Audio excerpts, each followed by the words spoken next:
wanna be the best in the game, invest in my name, check no restraints, I'm obsessed with the pain. I ingest, I retain, assess and I change, possessed by the thought I'll be free one day from society's restraints. Money, clout and fame, mud, disease, a plague. We all love to hate, have to play the game, have to make a name. All our insecurities are on display. This is war with the enemy, think that it was meant to be. Living in a time where disease is on every screen. I won't let them fester me, I know most are festering. Negativity is a plague for the mentally weak. No mercy, all I got is working. Never stop searching, never quite so thirsty. I'm toxic and psychotic, with this logic you can't stop it. It's been chronic since I was a boy, so neurotic and chaotic. I'm built to last with the webs I'm weaving. I could change the past with all I'm achieving. Got my foot on gas, never stop competing. If you break like glass, then this life's gonna eat 'em. Make mistakes real fast, then you learn how to beat 'em. If you take off the gas, you can see all the healing. If the pain's in the past, move on from the grave and put your foot on the gas. No, never stop competing, yeah. I've been doing this, I'm on it. I just wanna be iconic. Sipping on a gin and tonic, got me going off when I'm on this topic, yeah. If I ever play, I want it. You know that I'm always honest. Stay away from those who are toxic. Keep 'em out your face, no way, you don't want it, yeah. Don't try to drain my energy. The enemy is everything. It's mentally, unhealthily, spreading like a rare disease. But I won't let it get to me. I don't need your therapy. I can leave a legacy of leading by intensity. Come on, we can fight this. Freedom is priceless. Spread just like a virus. Living in a crisis. Do you feel courageous? Do you seek greatness? Awesome power of nature, hot excitement of freedom goes after you get struck by lightning. There's thunder. Hey guys, what is up? What is up? Welcome to the Pick and Roll Podcast, episode number 13. I'm here with my co-host NYG1785, Nikki Stees, and next shift Randy will pop on later. How are you guys doing? Doing good, doing good. Ready for some basketball, ready for the NBA season to return, and talk about some of the latest news and everything happening around the NBA. Yeah. Nikki, how about you, bro? It is a beautiful day today. Figurative, Yeah, mentally. tomorrow it's going to be 80 degrees.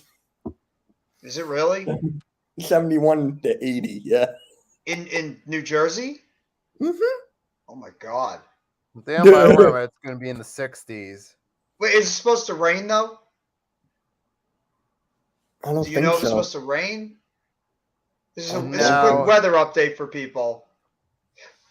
Yes. It's supposed to rain. Damn it. It's nice out. It'd be a perfect day to go out and enjoy the nice weather. You don't really get that in February. So Right. So there was actually something I wanted to show you guys. I know I didn't talk to you about this, but I just found it on my desktop. And Nikki, I don't know if you saw this at all, but you know when Matisse Thybulle moved or got traded to Portland, there was he went to like this mural of his said "Thank you, Philly," and then someone did this to it. So. Oh, please. Find something better to do with your time. I just want to show you guys how disrespectful this is. Come on, man. Find something better to do with your time. Get a life. Now, here's my question for you guys, right? There was something that Thybulle said. He was like, he didn't feel comfortable in the city of Phil, in like the Sixers and how they was reconstructed and stuff like that. Does this prove that the Sixers fans are more toxic or just Philly fans? you want to go first with that one, Nikki? Since that's your fan base. If one thing it shows is that Philadelphia fans are they got this extremely hard-headed mentality. They take a lot of things serious and have a habit of taking things too far. Such as vandalizing things or holding grudges against players for leaving or something they said. Now, are we the only fan base guilty of this? No, of course not. There are plenty of fan bases that do this, but Philly is one of them. And there are certainly people in this base that it's like, oh, you got to just rely. You can't always be trying to vandalize property or send death threats or do other types of crazy shit just because somebody left or you didn't like the way something went down. Yeah. Bring Yeah. it down a few notches. What I up, mean- Coach? Coach Dante, what is up, bro? Hey, Coach People Dante. And people like to use Philly as a punching bag for this Right. type of behavior. Mhm, Mm-hmm. But we're not the only ones that do it. mhm. Jeff, you were about to say something? Well, I mean, it's not even just Philadelphia. It's the entire northeast region of sports fans. I mean, New York fans, Boston fans, Philadelphia fans. They're known as the most hardcore, passionate fans out there when it comes to sports. When you think about the most hardcore fan bases, they're all around that northeastern type of area in the United States. So, I mean, there's a difference though between a fan. You could be a passionate fan, and then being in an obsessed, crazy fan where you're going to do stuff like that, where if something doesn't go a way that you appreciate it, you're going to go out and either vandalize, say derogatory things, say nasty, death threats, that kind of stuff. You got to know when to balance out being a fan, and you got to know when to balance out just being more than a fan. Something like this, it's not needed. You might not like the way Matisse Thybulle left Philadelphia. You might not like some of the things that he said, but it doesn't mean you have to go out to the degree and go like this and vandalize something that was created, for him. I mean, that's a little bit disrespectful, and that's where people need to, really come down a level on some of the things that they do as fans. It's okay to be passionate, but stuff like this and other means that people go to, it's unnecessary. This is where he said, "Thank you, Philly." Yeah, well, this is unfortunately how some people are when it comes to sports. They take it to a way, way deeper degree than it should be. Yeah. Gotta be careful over there. I'm going to a Sixers game March 12th against the Wizards, so hopefully I won't see that, but still. But Well, I'm sure they'll fix it up. I'm sure they'll probably try to fix it up somehow if they can. I hope. Yeah. Because my friend lives there. He walks by it all the time, and it's just he texts me that nonstop. Yeah, So- it's terrible. Yeah. So big moves happened. Big moves have happened.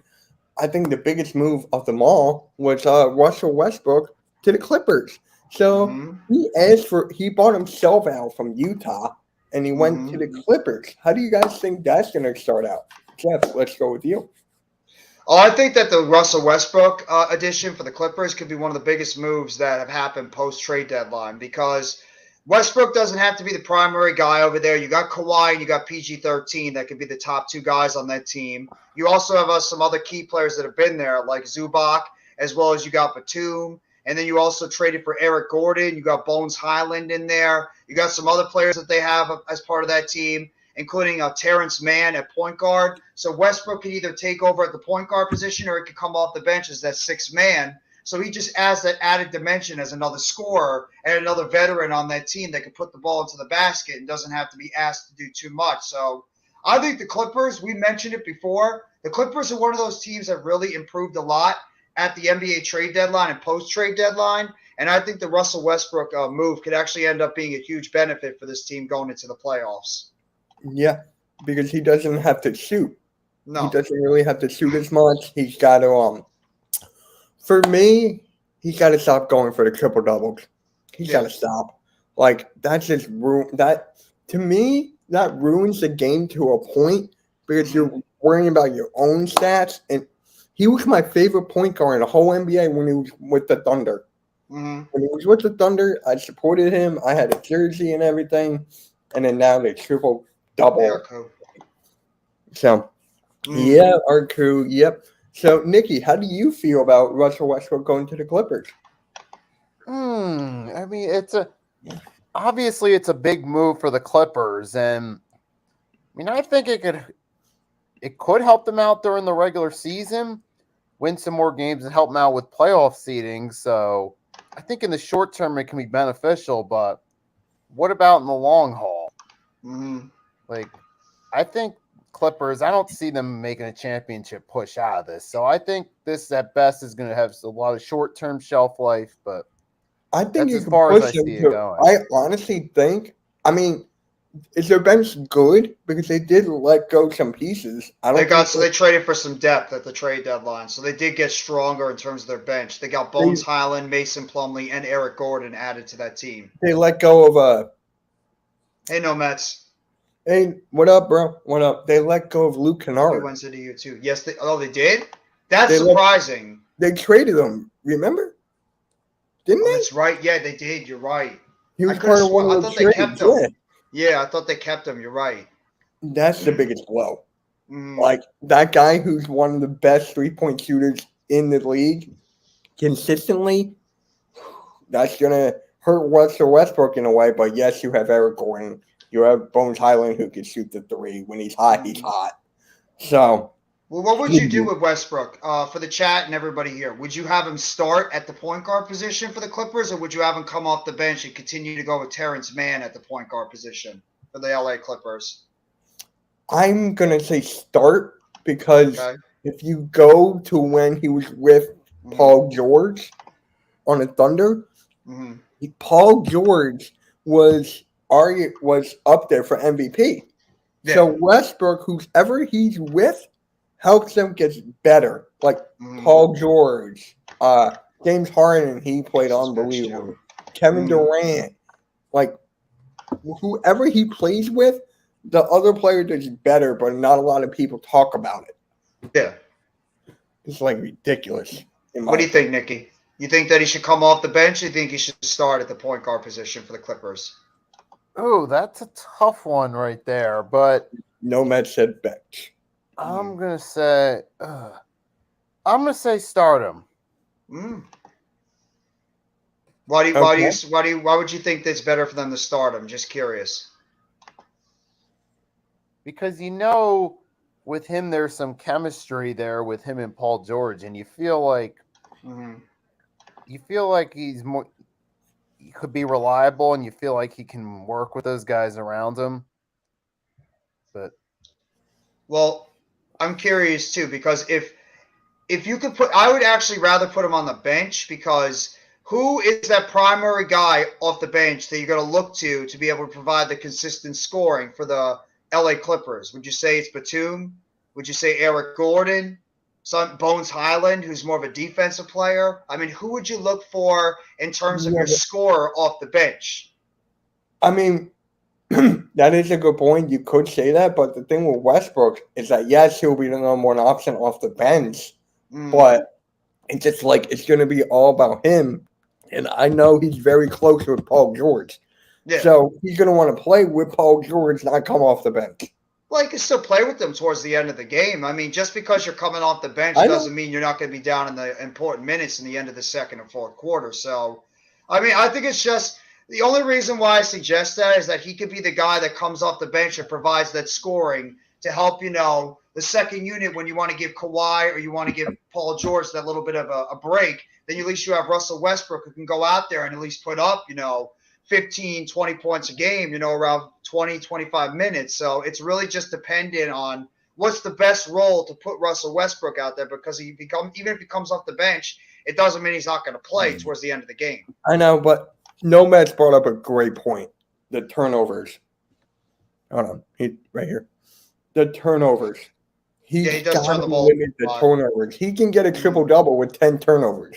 Yeah, he does turn it over a lot. That's the main gripe, is the turnovers. And for a fact Kawhi's not going to put up with it. No, he's reckless with the basketball. He's reckless at times with the basketball. That's his problem.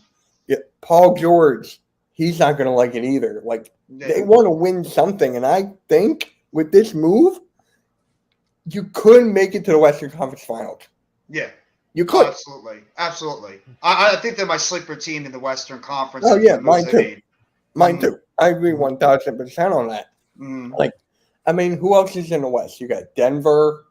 You gotta put the Warriors in there. Memphis, you got to include Memphis. You got to put Memphis, yes. I am not pushing Sacramento off to the side. I think Sacramento is another team that could be a sleeper. Sacramento, yep, that's another one. Dallas, obviously Phoenix. You have to throw Phoenix in there now that they got KD. And KD apparently is rumored to be back and playing this weekend. So KD could be back as soon as this weekend for the Phoenix Suns. Isn't that the game you're live streaming? No, I don't think it's this. I think it's next week. I'm going to be live Oh, it's streaming next the week? game. Yeah, I think it's Okay. the 3rd. I'm going to be doing the Suns game. But Yeah, Brian Windhorst said that KD could return Sunday against the Bucks, or next Wednesday against the Hornets. So it looks like he's going to be back within the next week or so.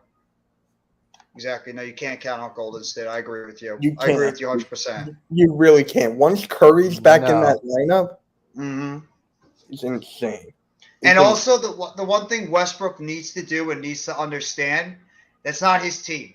He can't go over there and try to take over and make it believe that Clippers team is his. It's Paul George and it's Kawhi Leonard. They're the guys that have been there for the longest. They're the stars there. They're the guys that have been helping there build that team up into one of the best teams in the West. Westbrook has got to come in and he's got to know his role on the team and he's got to abide by it and do whatever he has to do to help that team get to a potential Western Conference or an NBA Finals. You never know. Win an NBA championship. He's got to know his role going on the team and know Paul George and Kawhi Leonard are the guys on that team. And you just got to fill in your role. Okay. Now let's go with his teammate from UCLA, Kevin Love. Kevin Love is now in Miami, which that's a great spot. That's a great spot for him. Am I bummed he didn't come to Philly? Yes, I am bummed on that. But oh my God, Kevin Love next to Bam Adebayo. Good point. Like that rebounding, that spacing. I love it. Like, how do you guys feel about Kevin Love going to Miami? Great move for them, because now they're at that point where they're trying to make a late season push to move up in playoff seedings, and I feel Kevin Love helps them out, gives them an extra piece they need. So I feel this is a good move right here. He's not the player that he once was. We got to put that into perspective. He is not the same player that he once was, because I saw Jeff's face. It was like, I'm not. How do you feel about Kevin Love? I think he's still a decent player, but I mean, is it really that big of an upgrade? I mean, Kevin Love is what, in his mid to late 30s? He's nowhere near the guy he was before. Yeah, he's 34 years old. I think I'd have him come off the bench. I wouldn't have him start. I would definitely. I don't think he's starting, but I'm just saying that spacing. I wouldn't have him start either. Yeah, absolutely. It could be a good space in the middle of that the court as being that stretch power forward for that team. But at the same time, I mean, what do you expect? What are you expecting from Kevin Love on a night in and night out basis? Maybe like 10, 15 minutes a night, get you at least around 6, 7, 8 points per game, get you around 6 rebounds per game, maybe get a block or two. He's that type of player. He's not the same athletically gifted guy he was when he was drafted by the Timberwolves all the way, back into like in 2000.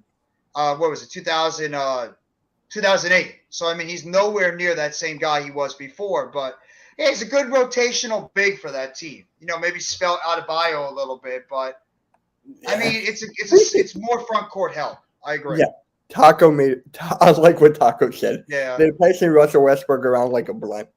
They are. They are. Yep. But I think all he cares about though is winning a championship at this point. We're doing well, Taco. How are you doing, bro? we're doing well, Taco. We're doing well, and I'm going live tonight at 8 o'clock for AEW. Just letting you guys know, it's me, Earl, and Tyler from the Philly Sports Talk podcast. So it's going to be good for tonight. Good card tonight. So here's another thing I want to say about Kevin Love. It's a championship experience. That's going to help Miami. I know they were just in the finals. What was that, like 2 years ago? 2, 3? When were they? Miami? 2020. Yeah, about 2 or 3 years ago. Yeah.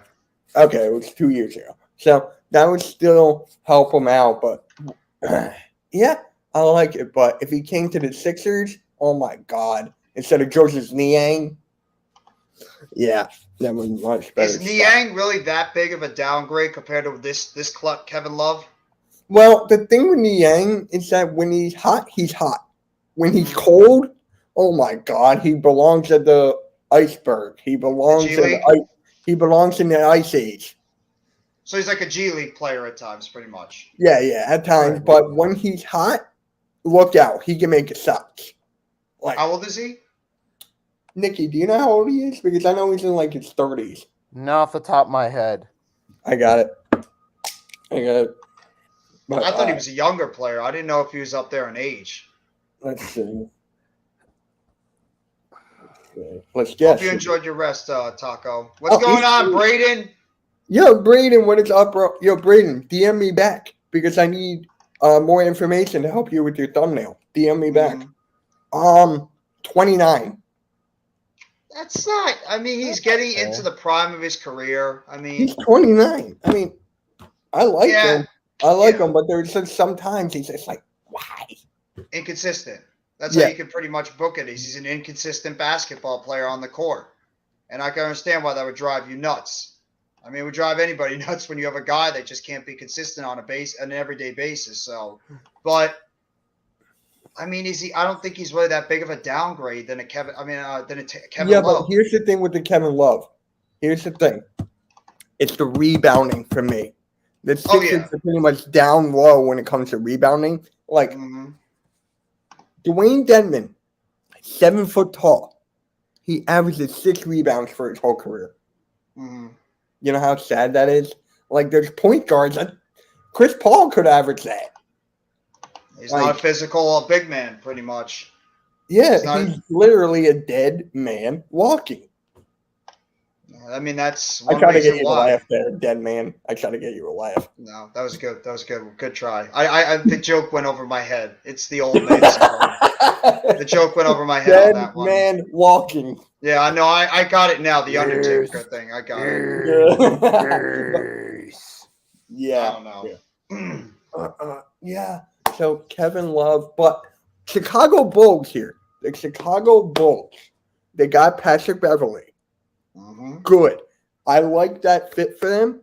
Lonzo Ball, done for the year.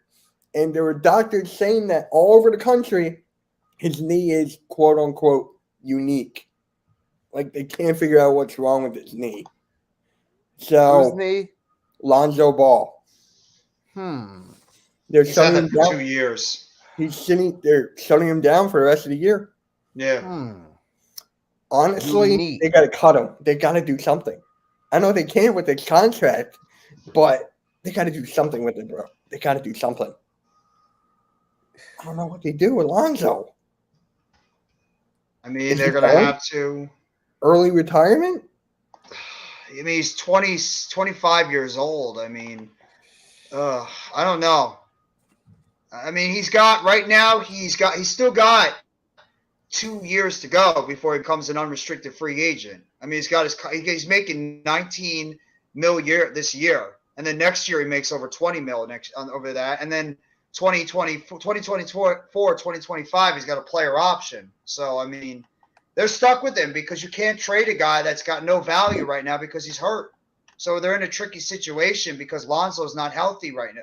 Right now, you can't trade a player that Lily's played in Lily has not played in 2 years. So yeah, and the thing with Lonzo now, like he's the heart of that team.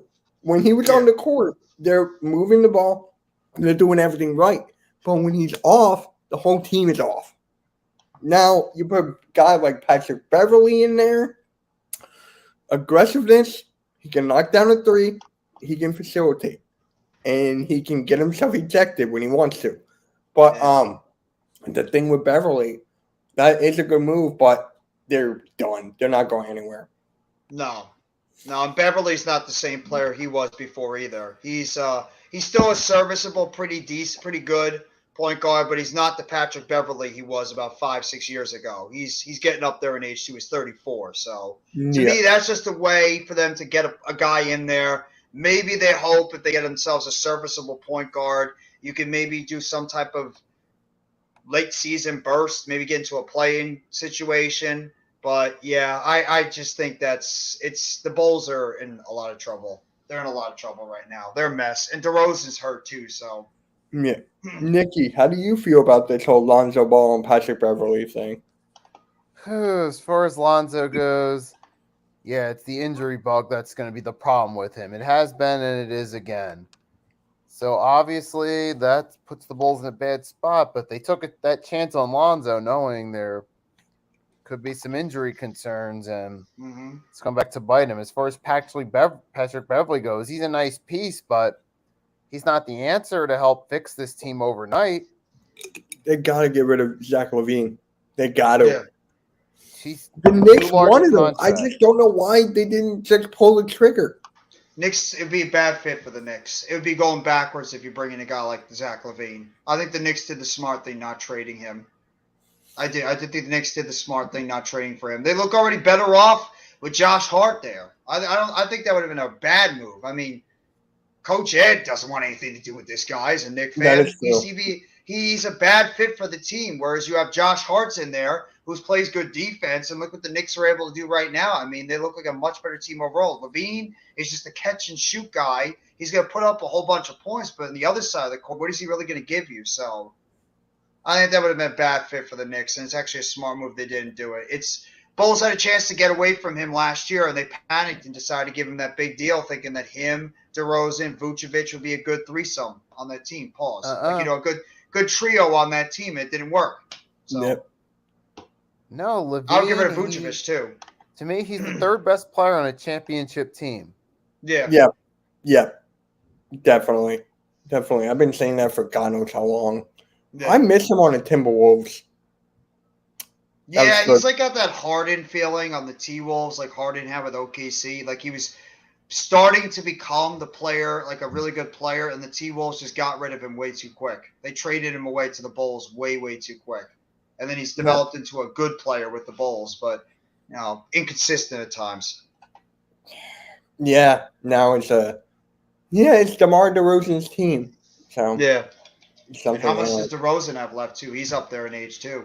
he's gotta. I mean, they got to do something there. They got to do something with that Bulls team. Hey, Would you fire the coach? Huh? Would you fire Billy Donovan? I think that might be the last resort. Mm-hmm. I mean, this offseason, you might have to go there like the Atlanta Hawks did yesterday. Mm-hmm. But the Hawks fired Nate McMillan about time. I was Makes talking sense. to Blake about that yesterday, Mhm. and he just shows the season's already lost. Why couldn't they just done this earlier? It's like that coach. Everyone in Atlanta hated that coach. Everybody. So it's just like, yeah, the locker room hated him. He was not a locker room coach. So it's just like, yeah, Nate McMillan had to go. So that's it. Nikki, how do you feel about Nate McMillan getting fired? It was unnecessary for them because this team's been drastically underachieving this year. They should have I feel like they should have been where the Knicks are right now in terms of seedings going into it, but instead they're one game back. So I do feel like Nate McMillan was part of the problem, so it was necessary. Now it's not going to automatically fix all their problems, but I feel like it was definitely a necessary move. So it's a help. But the question is, what do they do next to follow up on this? Who's their next? What about Jeff? You okay? No, I'm just reading his comment, Arcus. Yeah, he got an extension. Billy I got an extension, but let's just be real. The Bulls have been one of the most underachieving teams in the Eastern Conference. I look at 3 teams that have horrendously underachieved. Actually 4, because I think Miami should be a lot better than they are right now too. Miami, Atlanta, Toronto, and Chicago have all underachieved from where we thought they would be. I thought all 4 of those teams would at least be in the top 8. Some of them even in like the top 4. But those 4 teams have not been where I thought they would be, and Chicago is at the end of that list. Doing well, Coach Dante. But yeah, I mean, when it comes to Nate McMillan, that team should not be where they are right now. I will disagree. I don't think that Atlanta and fans should be like saying it's over. They're not going anywhere. But at the same time, I mean, Atlanta, they have talent on that team. John Collins is a good player. They traded for Dejounte Murray. You still got Trae Young. Hunter is a very good player, DeAndre Hunter. They have talent on that basketball team. The problem is it's just either not gelling together. The message is not being given out correctly. They don't have a strong enough bench. That Atlanta Hawks team is not where they're supposed to be. And in terms of what Arcus says, Miami is right there. They should be a top 4 team. They're talented enough to be a top 4 seed, and they're all the way fighting towards the bottom of the East. So I think that they should be in a much higher position than they are now. They should. I mean, Miami, they started off good. And then it just fell flat. It happens. Injuries. I think injuries got to them towards the beginning of the season. That really hurt their team, and they haven't been able to rebound since. Now, they're looking at some coaches for Chicago. Kenny Atkinson is one of them. No, wait, not Chicago, Atlanta. I'm sorry. Atlanta. They're looking at Kenny Atkinson, who's the assistant coach of the Warriors. He used to coach you guys. So how do you feel about Kenny Atkinson, Jeff? Because he I don't know how. I don't know if he fit with a team like that because Kenny Atkinson is a very good coach when it comes to coaching up young players and developing young talent. I don't know if Atlanta would be the right fit because at the same point, I mean, Trae Young, he's got that enigmatic personality. I don't know if Kenny Atkinson would deal with something like that. I agree with you on that, Coach. That's true, but I got to see it. Got to see it when we get to the playoff time, but they are definitely a team to look for. But I don't know if Kenny Atkinson would be a great fit with the Hawks. I think he'd be a much better fit with a team that's young. He'd be a great fit with the Cavs because the Cavs are a younger team that's still developing, or even Sacramento, even the New York Knicks that are a younger team still developing. Atlanta, I don't know because I don't know how I'd be able to handle a player like Trae Young. And from experience, I don't know if it's gonna be a good fit for him over in that team, but we'll have to wait and see. Is there maybe Mark Jackson? Would he be good for the Bulls? Or not the Hawks? Why am I keep saying Bulls? Mark Jackson's got to get freed. He's got to go somewhere. I just think he's being blackballed. The guy should be a head coach a long time ago, and he's you know what that reminds me of, or a comparison? Eric Bieniemy. Yeah, who's in Washington right now as an offensive coordinator. He needs to be a head coach. Come on.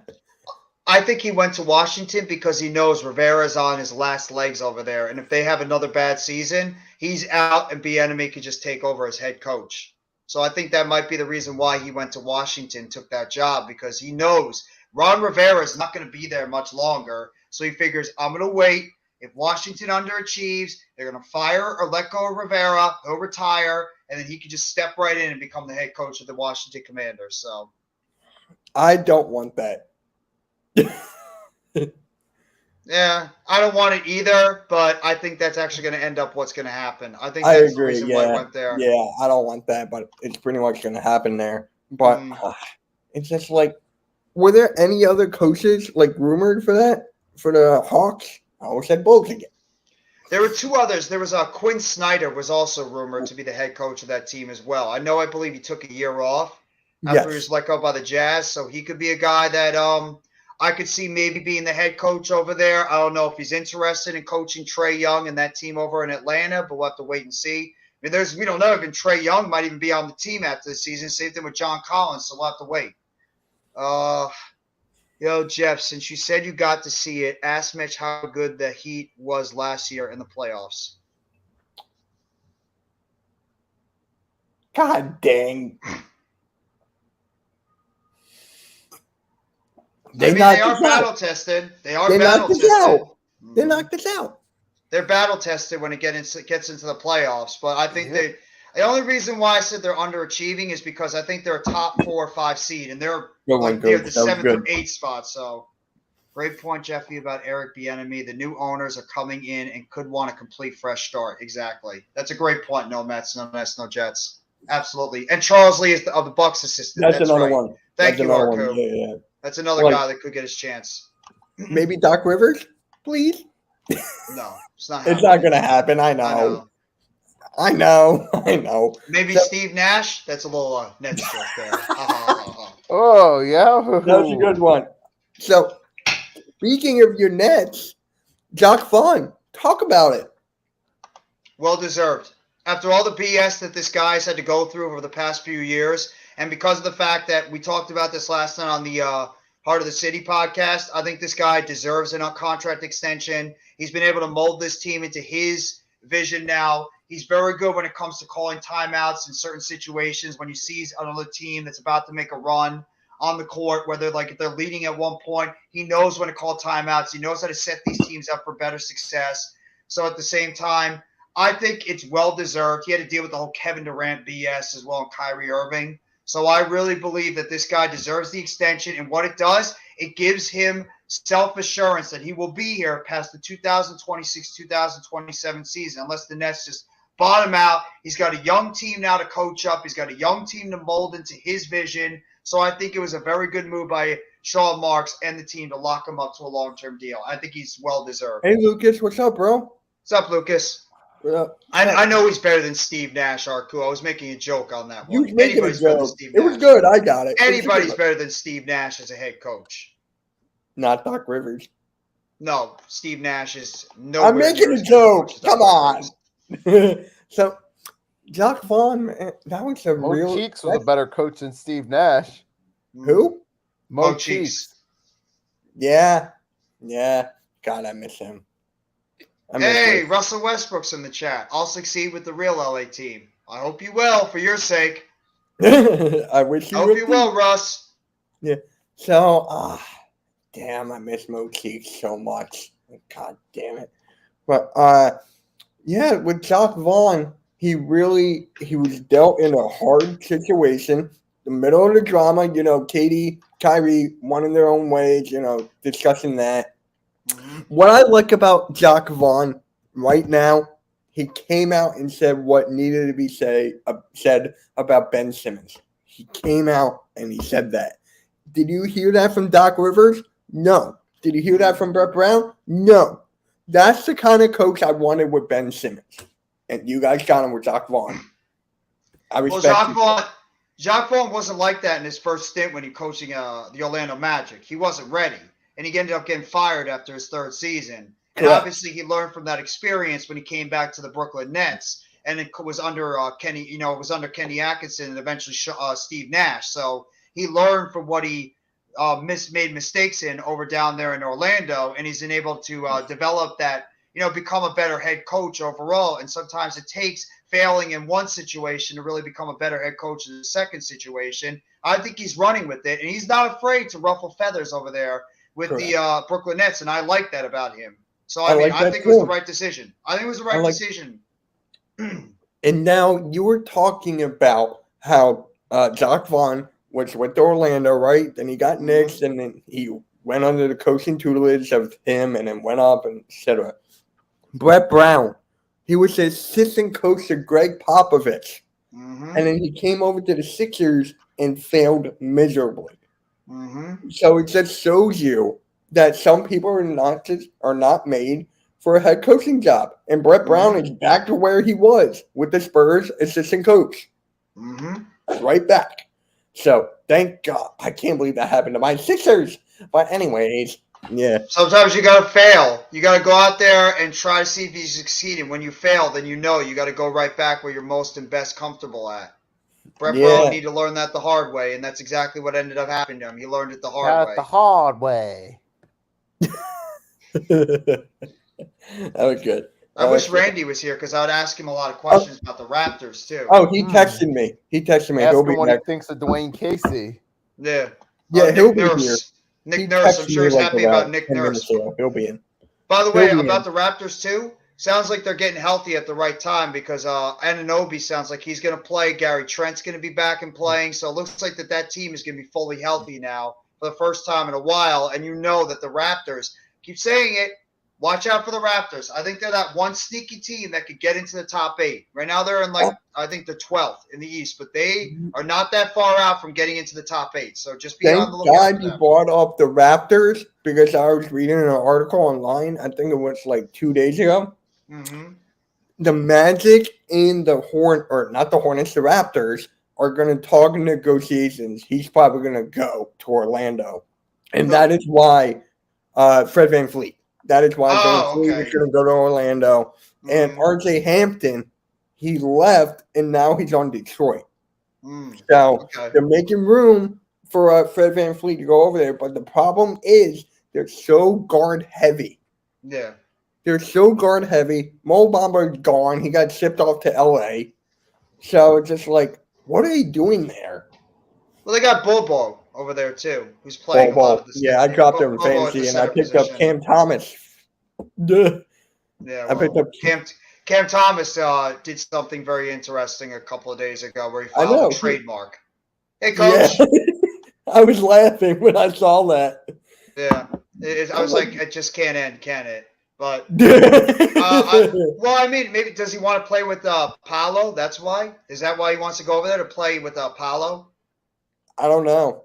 I just think Orlando wants him.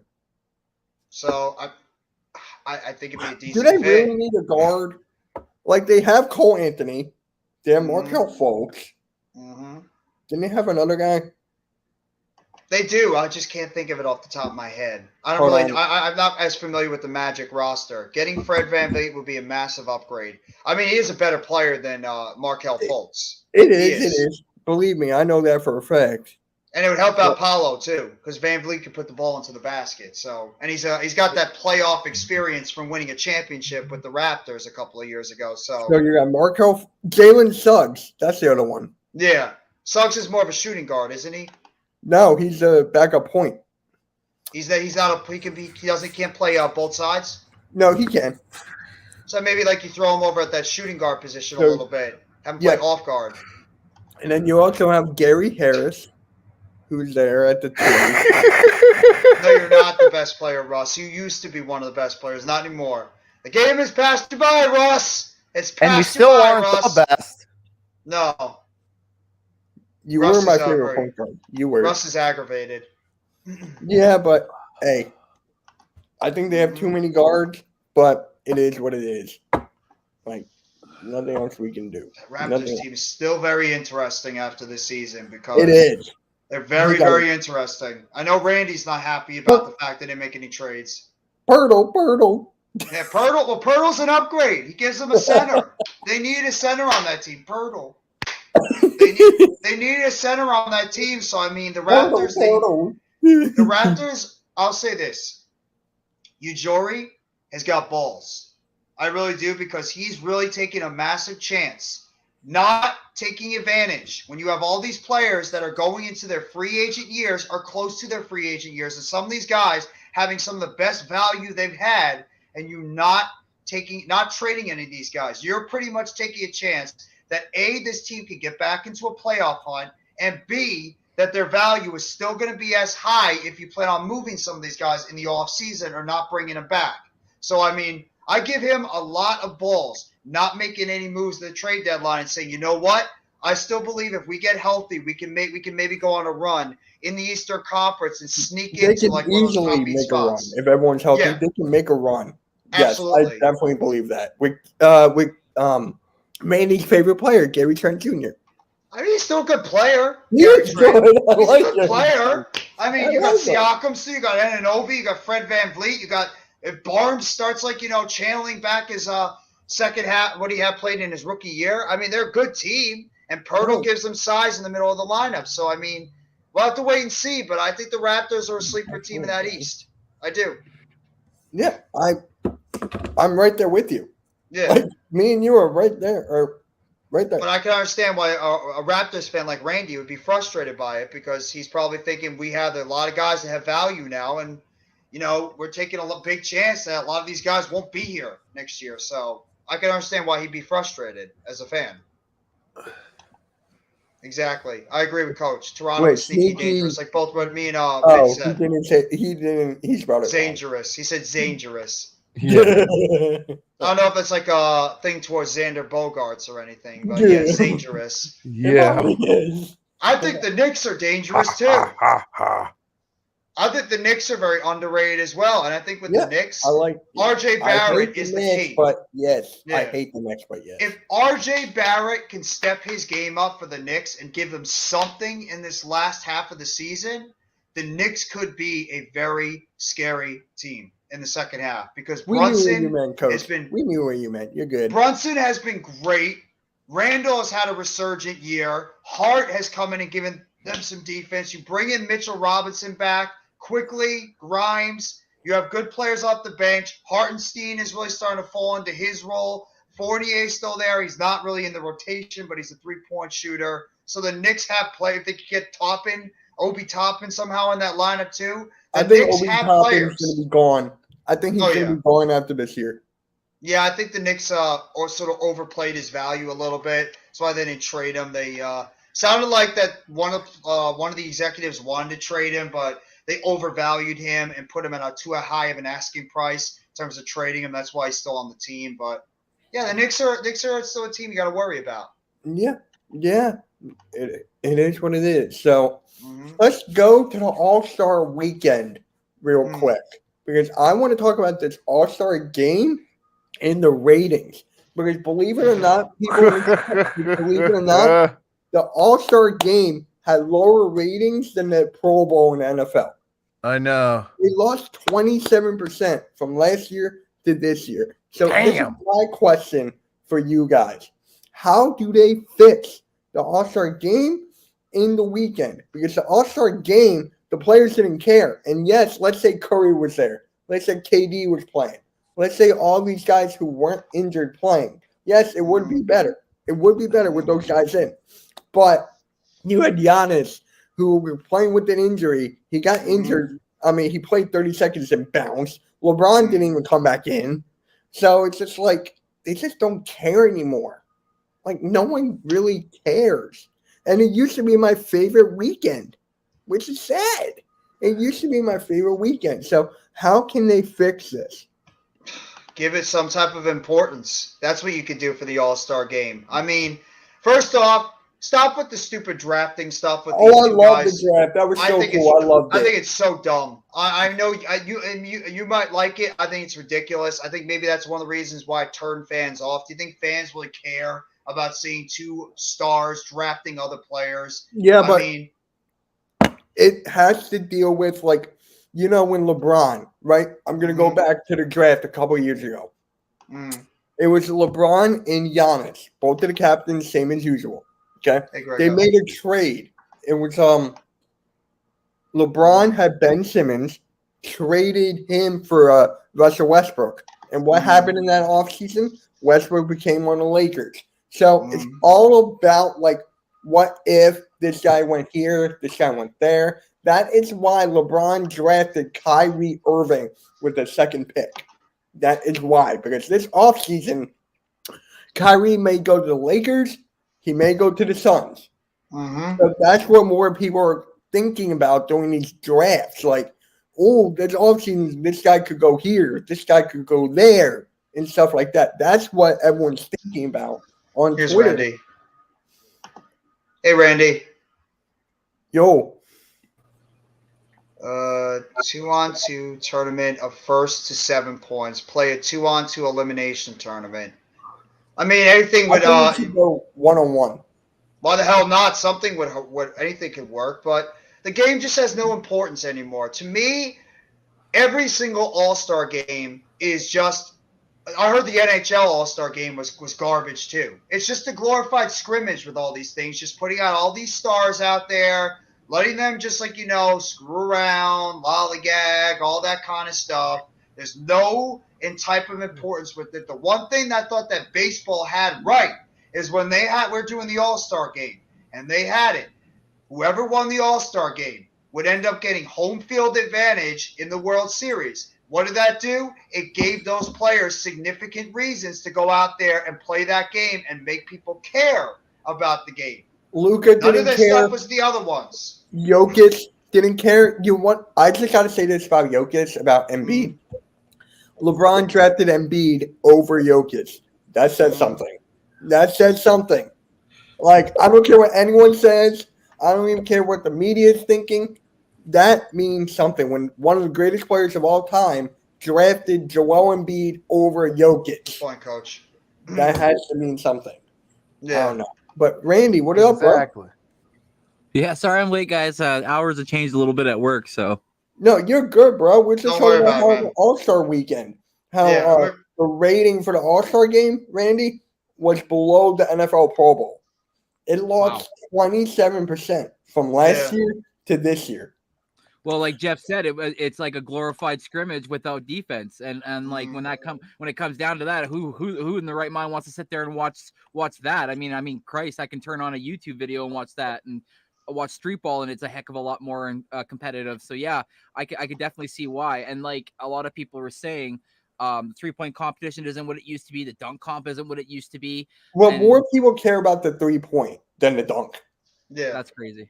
'Cause that's More where the people. Damian that's- Lillard won it for the first time. That's where the NBA is turning to. It's turning itself into a 3-point competition right now. Yeah. And then you got people from the dunk contest in the G League, Mac McClung, coming out and winning the whole thing and stealing the whole All-Star weekend. Yeah, he's only the second player ever in NBA history that hasn't played a game in the NBA but won the dunk comp. The other person was Derek Jones. Right. And then he was the first guy from the G League to do it. So, yeah. And by the way, Coach, I found this video that talks about Mac McClung's life from beginning to now. So I'm going to send you that, Coach, because it was very interesting. Randy, I'll send it to you. Oh, it's kind of funny because I mean the kid has only made $102,000 or $104,000 in his career, and just on the dunk comp he got $100K. And you want to hear something else? On his, I know this doesn't mean anything, but I think it's kind of cool. His Instagram followers had 90K before the dunk contest. After 1.1 million. Only takes just doing something like that, going into a dunk contest and wowing people to all of a sudden get a huge And then this is following. where I am most pissed because no one knows like that he went to Rutgers. No one knows that he went to Georgetown. No one knows that he went to Iverson. No one knows that he did street ball. Did you know That's where I get mad. Did you know the week leading up to the All-Star game, he was the #1 searched name on Google search because nobody knew who he was up until a week before the All-Star game? Yeah. Glad you brought that up, Randy. I heard that same that's thing. Part of the because problem that's with the pretty dunk crazy. contest. Mhm. One way to make that more interesting, actually have stars in the dunk contest. They don't want to do it. The he commentary talked about it. They're like, we would love to have John Morant, but he already came out and said, I'm not doing it. Yeah, they refuse to do it. That's the problem, is that these stars won't go out there and actually perform in the dunk contest. They just don't want. They don't care about it. That's one of the biggest problems when it comes to the nobody cares. That's what's the problem with these All-Star games in football. Nobody does anybody care about dodgeball in the Pro Bowl? No. The only reason why the Pro Bowl is there. I used to. I like dodgeball too, but the Pro Bowl is there for one reason specifically.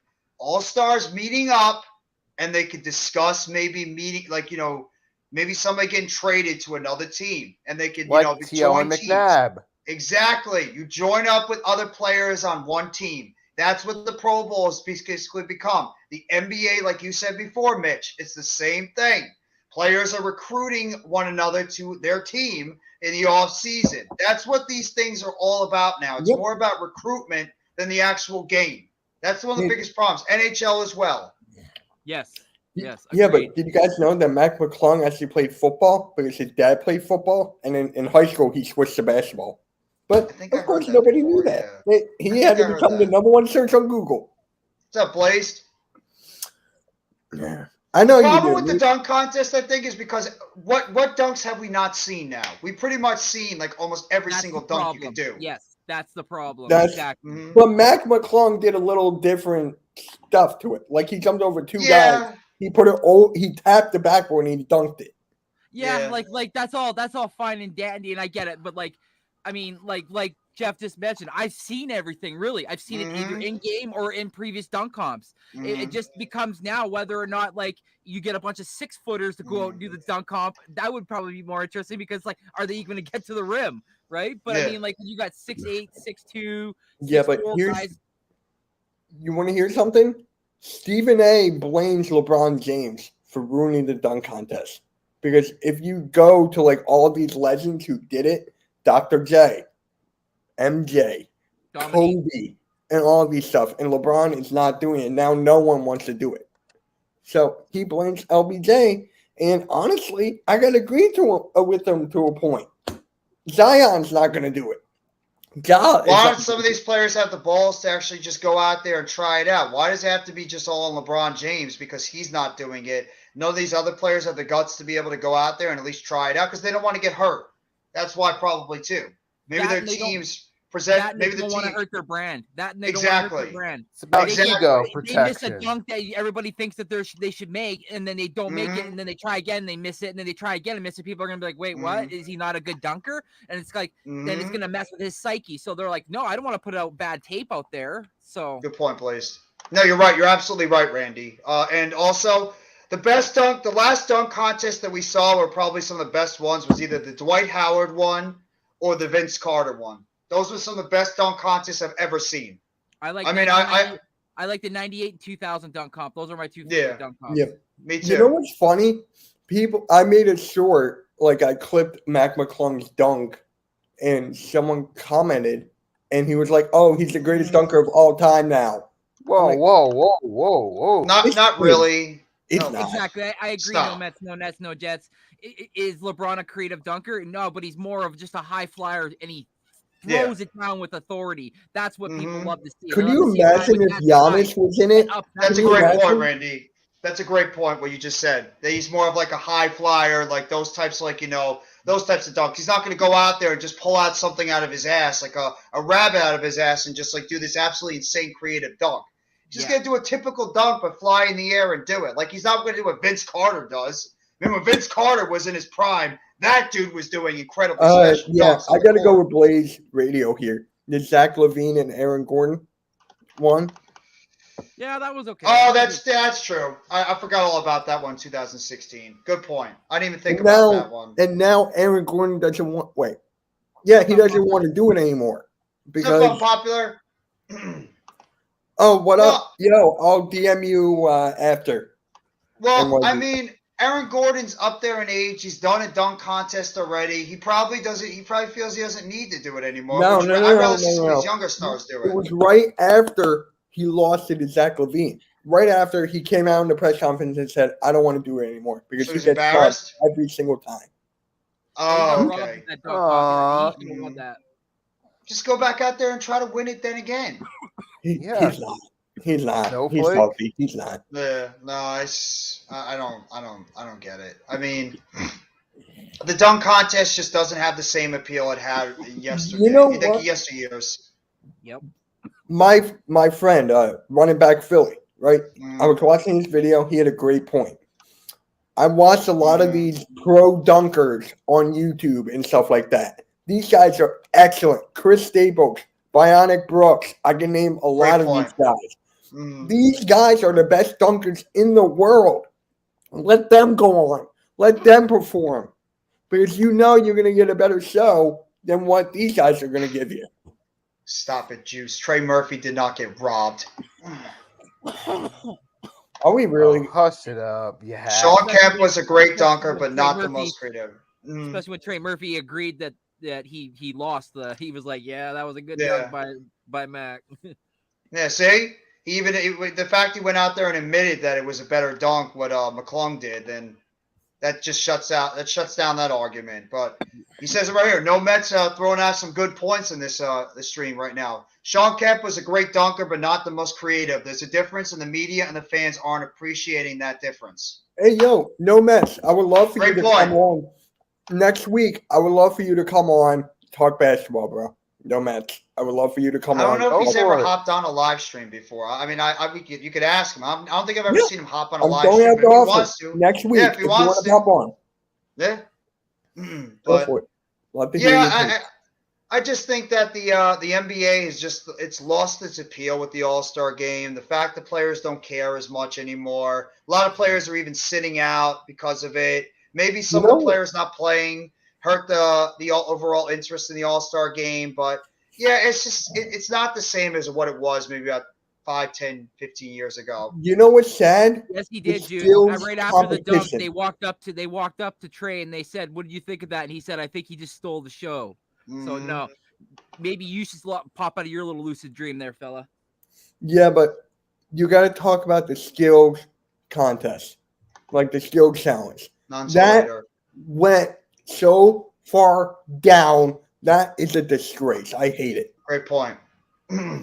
But No yeah. Mets, no Nets, no Jets. He's throwing out some great points in the stream right now. There's an art to creative dunking. It's almost a different sport. People shouldn't be surprised that LeBron didn't participate. Good point. And Randy said it before. Don't want to go out there. You have sponsors watching. You don't want to go out there try to do something that you know you can't do. You end up blowing the dunk. Sponsors like, "Ugh, I don't want to see that," and they turn away. I mean, it hurts your sponsorship. Or even fans too. So Not wrong about this one, Blaze. He is a joke. Stephen A. I like Smith. Stephen A. Yeah. I like him. I'll admit it. I like him. The only funny thing he does is when he makes fun of the Cowboys every time they lose in the playoffs. That's it. That's the only No, thing I like that his Stephen A. takes, though. does. I'll admit. I like Especially the when he case. walks in with a cowboy hat. Yeah. When he walks in with the Cowboy, I was like, Not a fan of First Take. If Yeah, Zion me was healthy, just imagine him in the dunk contest. If Zion would stop eating burgers, he'll be fine. If Okay. Ryan was Willing to healthy and played in participate. NBA, that would be awesome too. Yeah. All you gotta do That is would just be when you say fun. that sentence, all you gotta do is just cut off when if Zion is healthy. And Yes. stop right there. Just that line right there. If Zion is healthy, because he's never healthy. He's always hurt. Yeah. But when you go to the All-Star game, like the different formats, like it's the first quarter you got to win, second quarter you got to win, third quarter you got to win, and then they Fourth place. combine all those scores for the fourth quarter. Mm-hmm. Like, it's insane. I can't stand those. That would be. And then the charity, that's a good thing. I get it. But it's just like, I like what Jeff said with the baseball. I wish they would do the basketball with that, where like whatever Mhm. conference wins, they get home field advantage. Like there you go. Yeah. I mean, Those obviously you things are can't do it in the NFL. You can't do it in the NFL because they're going to have a neutral site either way. But Yeah. yeah, I do it hockey too. Yeah. Look what Coach said. I'd rather watch women dunk. Real talk. He's not wrong. He's not wrong. That's a great point, Coach. Underrated, mean- best comment of the show. I mean, And I NYG agree. says it right here too. No creativity in the dunk contest no more. Yep. Exactly. you know what Dwight Howard did that no one else ever done? He dunked on a 12-foot net. Yes, he did with the Superman cape. Yep. That's what was unique. And what Vince Carter did. Nobody did what Vince Carter did as well. The fact that he stuck his arm in the basket and nobody did that before he did. Oh, Jericho Sims in a dunk contest. Randy, did you actually That was watch weak. That was weak. it? He had was, two arms in it.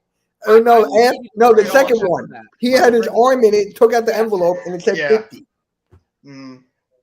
I'd rather watch Yeah. women's volleyball than that NBA All-Star Weekend. Yeah. No, home Yeah. field advantage from All-Star game. It's an exhibition.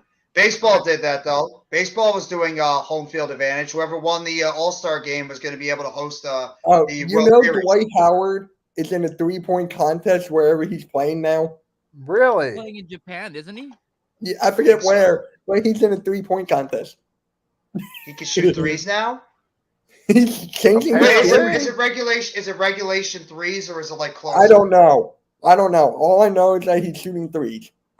That's got to be a sight to behold. Dwight Howard is a three-point shooter. Yeah. Never thought those two words would be put over. Hold on. I gotta check that out. Really, Juice? Juice.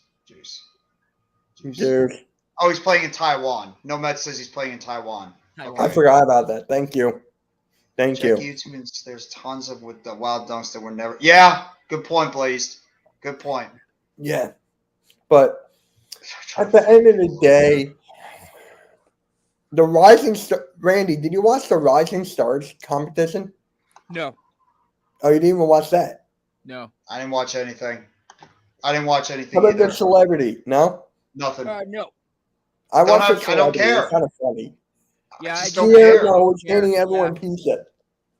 It's just not as fun anymore. I really don't care. I used to always be interested in watching the All-Star, the three-point contest, and always be interested in watching the slam dunk contest. I just don't care anymore. It's Yeah, just look, not that see? fun. Yeah, look, see? Wow. you Go Dwight. Wow. know who 38 he went points. one? You know, in one game he went up against Simbular. Yeah. Oh yeah, yeah. Yeah. And Sim was putting him on roller skates, wasn't he? Yes. I was Sim was watching that having and I his was way like, with him, "There's I no thought." way that this is happening." Oh my god! Who won What? Who was the MVP of the Rising Stars game? I don't even know. I don't Oh, wait. know either. I honestly forget. I Anyway. watched a snail race of 100 yards. Me too. I've seen it. You might be there for like another 4 or 5 hours, but yeah, I rather wouldn't mind seeing Yeah, that I've little seen snail it on race. SpongeBob. Gary, the snail was Oh on God, not SpongeBob. it. I'd rather watch a bunch of field. Oh, Jose rabbits have no Alvarado. fight. Yeah, exactly. Alvarado, I you. like him too. Alvarado's a very good He's young a player. good. He's Well, a good young player. I saw the clip where he's like, "I'm gonna make this 3 to win it for us," and he went and actually made the 3. Yeah. Imagine if he Well, missed it. Here is something that I actually want to talk to you guys about. So they released like the mock draft for when Bronny James goes. Yeah, I saw that. He's number 10 to the Magic. Like, honestly, does that even matter? Because whoever's taking him is going to take his dad. So wouldn't you want to take him first and then you get LeBron for like a year or two? I guess, come but on. what is LeBron going to be at that point? I haven't Great seen that question. list. I gotta see that list. Yeah. What is LeBron going to be 2 years from now? 40. No, but I mean, like, what is he going to be as a player? Like, what kind of player is he going to be? Is he going to be still a good player like he is now, or is he going to start going downhill? He'll be So- going downhill a bit, but he Yeah. can still be a solid role player. No, you can't do that. You can't just take Bronny because you're going to get close to or a 40-year-old LeBron James. You can't do that. That's a very risky proposition. The only reason I see team the to do. Magic doing it is because they've been in turmoil for so long and they've been irrelevant for so No, long. So the Magic point. will be the That's why 10th I pick. see- They don't even have the number 1 pick. They'll Yeah. have the 10th. I'm just saying. Yeah. Plus, you have Bronny and Paolo on the same team. Bron could be like LeBron James could be a guy that can help mentor Paolo as well. wow, I guess. I mean, you can think about that. Ed Suggs. Mm-hmm. Suggs And too. Suggs, right? That's a good point. And Boy or the Bobo. Bobo. Bobo. I love Bobo. Who the hell would want that drama with Bron and his son? Oh hell Right? no. Right? Yeah. That's what I See, he's think. he's not wrong. NYG's not wrong about that one. I'm glad Unpopular popped in and said that because that's exactly what I was going to say. I was going to be like, no offense. I understand the accolades. I understand what he brings, but the drama that would come with that as well, I don't know if a team would want to deal with that. The father-son thing going on in the team. Do you really want to have that interrupting your basketball? But You know what come you're on, trying to do on the LeBron team? will be more professional. No, You sure about that? but the attention that it's going to bring, like, Yeah. God forbid something happens or someone says something that gets taken out of context. All of a sudden, that's going to be the main focus, not the basketball. It's going to be what was taken. Okay, I was talking about the basketball part. Do you remember? Do we not remember J.R. Smith? That other stuff's Do- going to come. Do we not remember J.R. Smith? Remember J.R. I still Smith? don't know what the hell he was doing, man. Yeah. I was like, Nobody, shoot the ball! Like, nobody knows what J.R. Smith is doing, and that's still a great meme. Oh, by the way, Volcano the Sweat. By the way, since you just popped in and you're a Titans fan, how are you feeling that your team just released like 4 or 5 players on your team? Taylor Lewan is gone. Robert Woods is gone. Zach Cunningham is gone. Your kicker is Randy gone. Bullock. Randy Bullock is gone. Yeah, they released like 4 or 5 players and, already on the Titans. We're I think I Sixers like are that. playing the Grizzlies tomorrow. Mm-hmm. We have the Bulls on Friday. You're streaming that, right? No, I'm not. I Oh, can't. you're not. No, I'm not streaming the game. It's on. I'm feeling this team ain't playing around. No, they're not.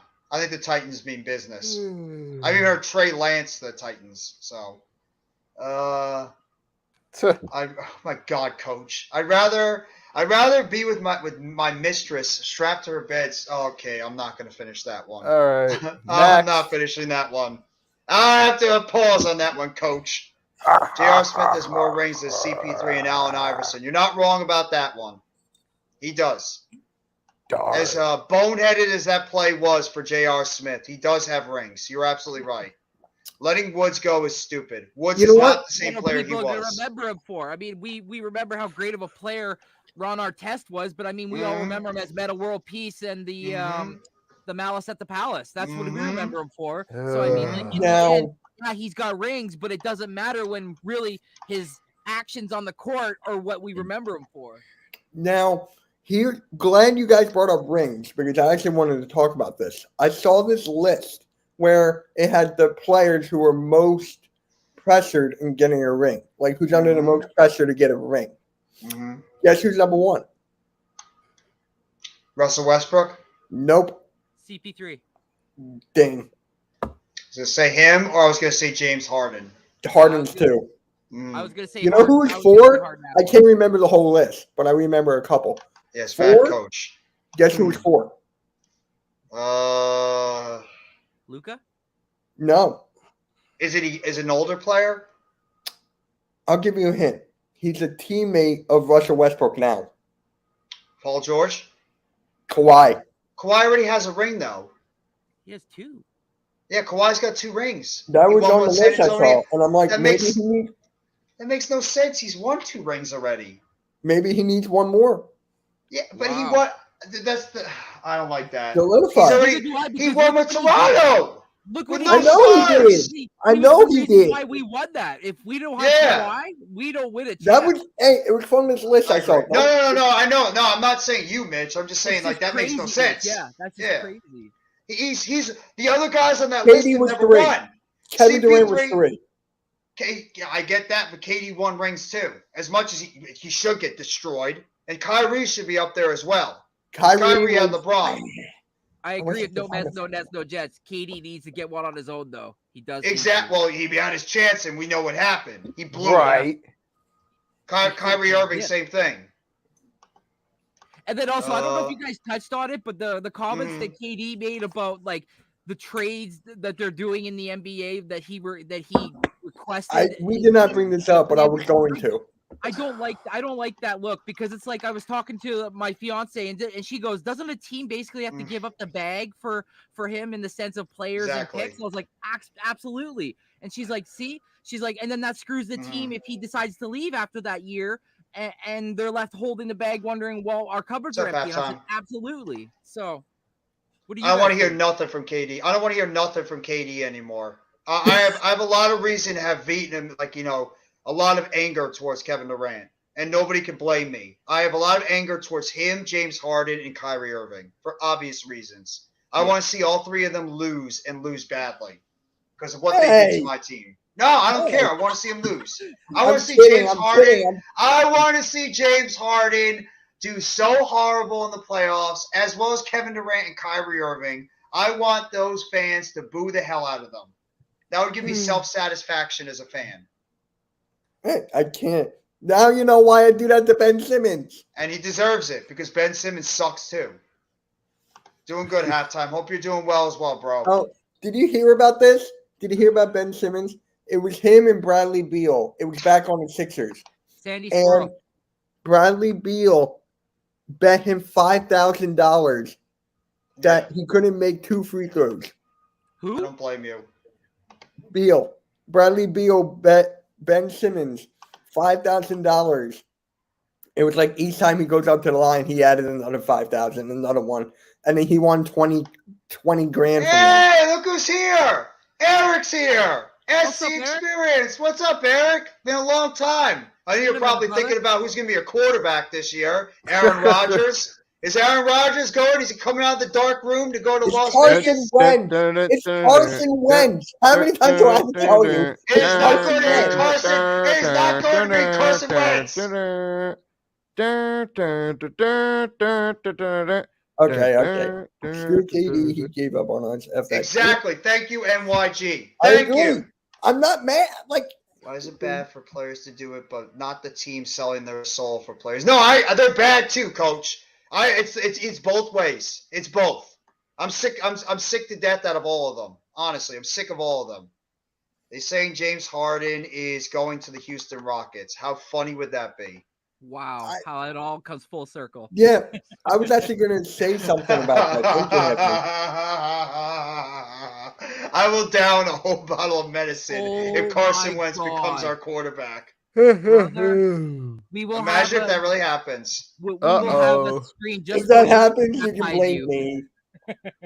No, we don't want to see like something horrible happen if Eric goes on live stream with a bottle of medicine if Carson Wentz is behind center for the Las Vegas Raiders in 2023.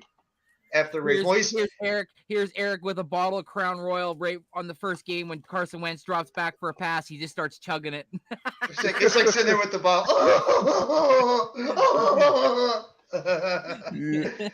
I feel so bad for Eric. I mean, the misery he's had to deal with too, with the Raiders and the Lakers. I do too. But Jeff, didn't you have a question for Randy about the Raptors or something? Well, I mean, I was saying before, Randy, I think that your GM has a lot of balls, and we talked about it for multiple weeks about what the Raptors didn't do, is that he's got a lot of balls going out there and taking a chance with the fact that he could have gotten high value for a bunch of these players that after the way they've been playing, you could have gotten good high draft picks, maybe some young players. The fact that he held on to all these guys, I think he's pretty much saying, you know what? We're healthy now. We have a chance at the bottom of this Eastern Conference that is not that strong, that we can maybe get it together, get healthy, and maybe possibly make a run and maybe get into like the top 8 in the Eastern Conference, which they have a good shot to do that. I do. And they got better with adding Pirtle to that lineup. You get a healthy Anunoby, healthy Trent. You got Siakam. Barnes can build off what he's been doing. You got Van Vliet at the point guard position. You got some deep. I mean, they need to. The bench is a problem, but the closer you get to the playoffs, I mean, the less you really get a need from your bench. You're going to pretty much go to like a 7-8 man rotation, maybe 9. So, I mean, the Raptors, in my opinion, I've said this for multiple weeks. I think the Raptors are a team that people in the Eastern Conference have got to look out for because they are talented, and they are just going to be. They're going to be pumped up knowing that the GM gave them faith and didn't decide to make wholesale moves and said, let's go for it, boys. Let's try to get it together, get into the playoff picture, and you never know. But, Randy, take the floor. Talk about you guys. Well, to answer your question, first of all, if Masai Ujiri and Bobby Webster, they have the balls the size of the CN Tower in Toronto. Yes, they do. Because he basically came out in his presser afterwards, and he goes, the same deals I'm getting now, or offer-wise, I know we're going to potentially be there at the end of the season anyways. So he's saying, he basically said, like you said, he looked at the core, walked in there, and he says, you boys, I believe in you. I'm going to get us a center. I'm going to get us that center. And then it's going to be a guy that you guys all know. It's going to be somebody that actually gels with some of our players and has a chemistry with, and that's Pascal Siakam, because him and Pascal were part of the bench mob the year we decided to trade him to go get Kawhi, obviously. But Pascal was a big component for wanting my boy there. I just said his name. I can't remember it. Gary Trent? No, Gary Jakob Pirtle will come back. Yeah. Because he said he loved his defense, but he also loved his tenacity and the way. And I guess in practice right now, he's been doing nothing but helping the young kids. Like, we're helping them work on their game and whatnot. So yeah, I've been kind of harsh on my guys a lot this year because I've expected a lot. And by guys, I mean my front office, because I Otto Porter. I mean, but he played 3 games for us, 3 or 4 games. That's it. And then he got that season-ending injury, and now they're not season-ending, but they're going to hold him out for the rest of the season to allow him to heal because reasons I don't know. Whatever. What it is? He's going to be ready for the playoffs or no? He's done. There's not even talk that he'd be playing for us in the playoffs. So who knows, right? But to like you said, for Bobby Webster and Masai Ujiri to walk into that dressing room and say, "I believe in you. Let's go. Let's see what we can do. Who knows? We could mess around." And steal one, but who knows, right? And in the end, it doesn't matter how far we go with this squad because it was never picked to be a top 5 or a top 3 team to potentially go for a chip. But the experience that we are going to gain from this is incredibly deafening. So I'm excited. As you should be. And I've said it from the beginning. I thought the Raptors were.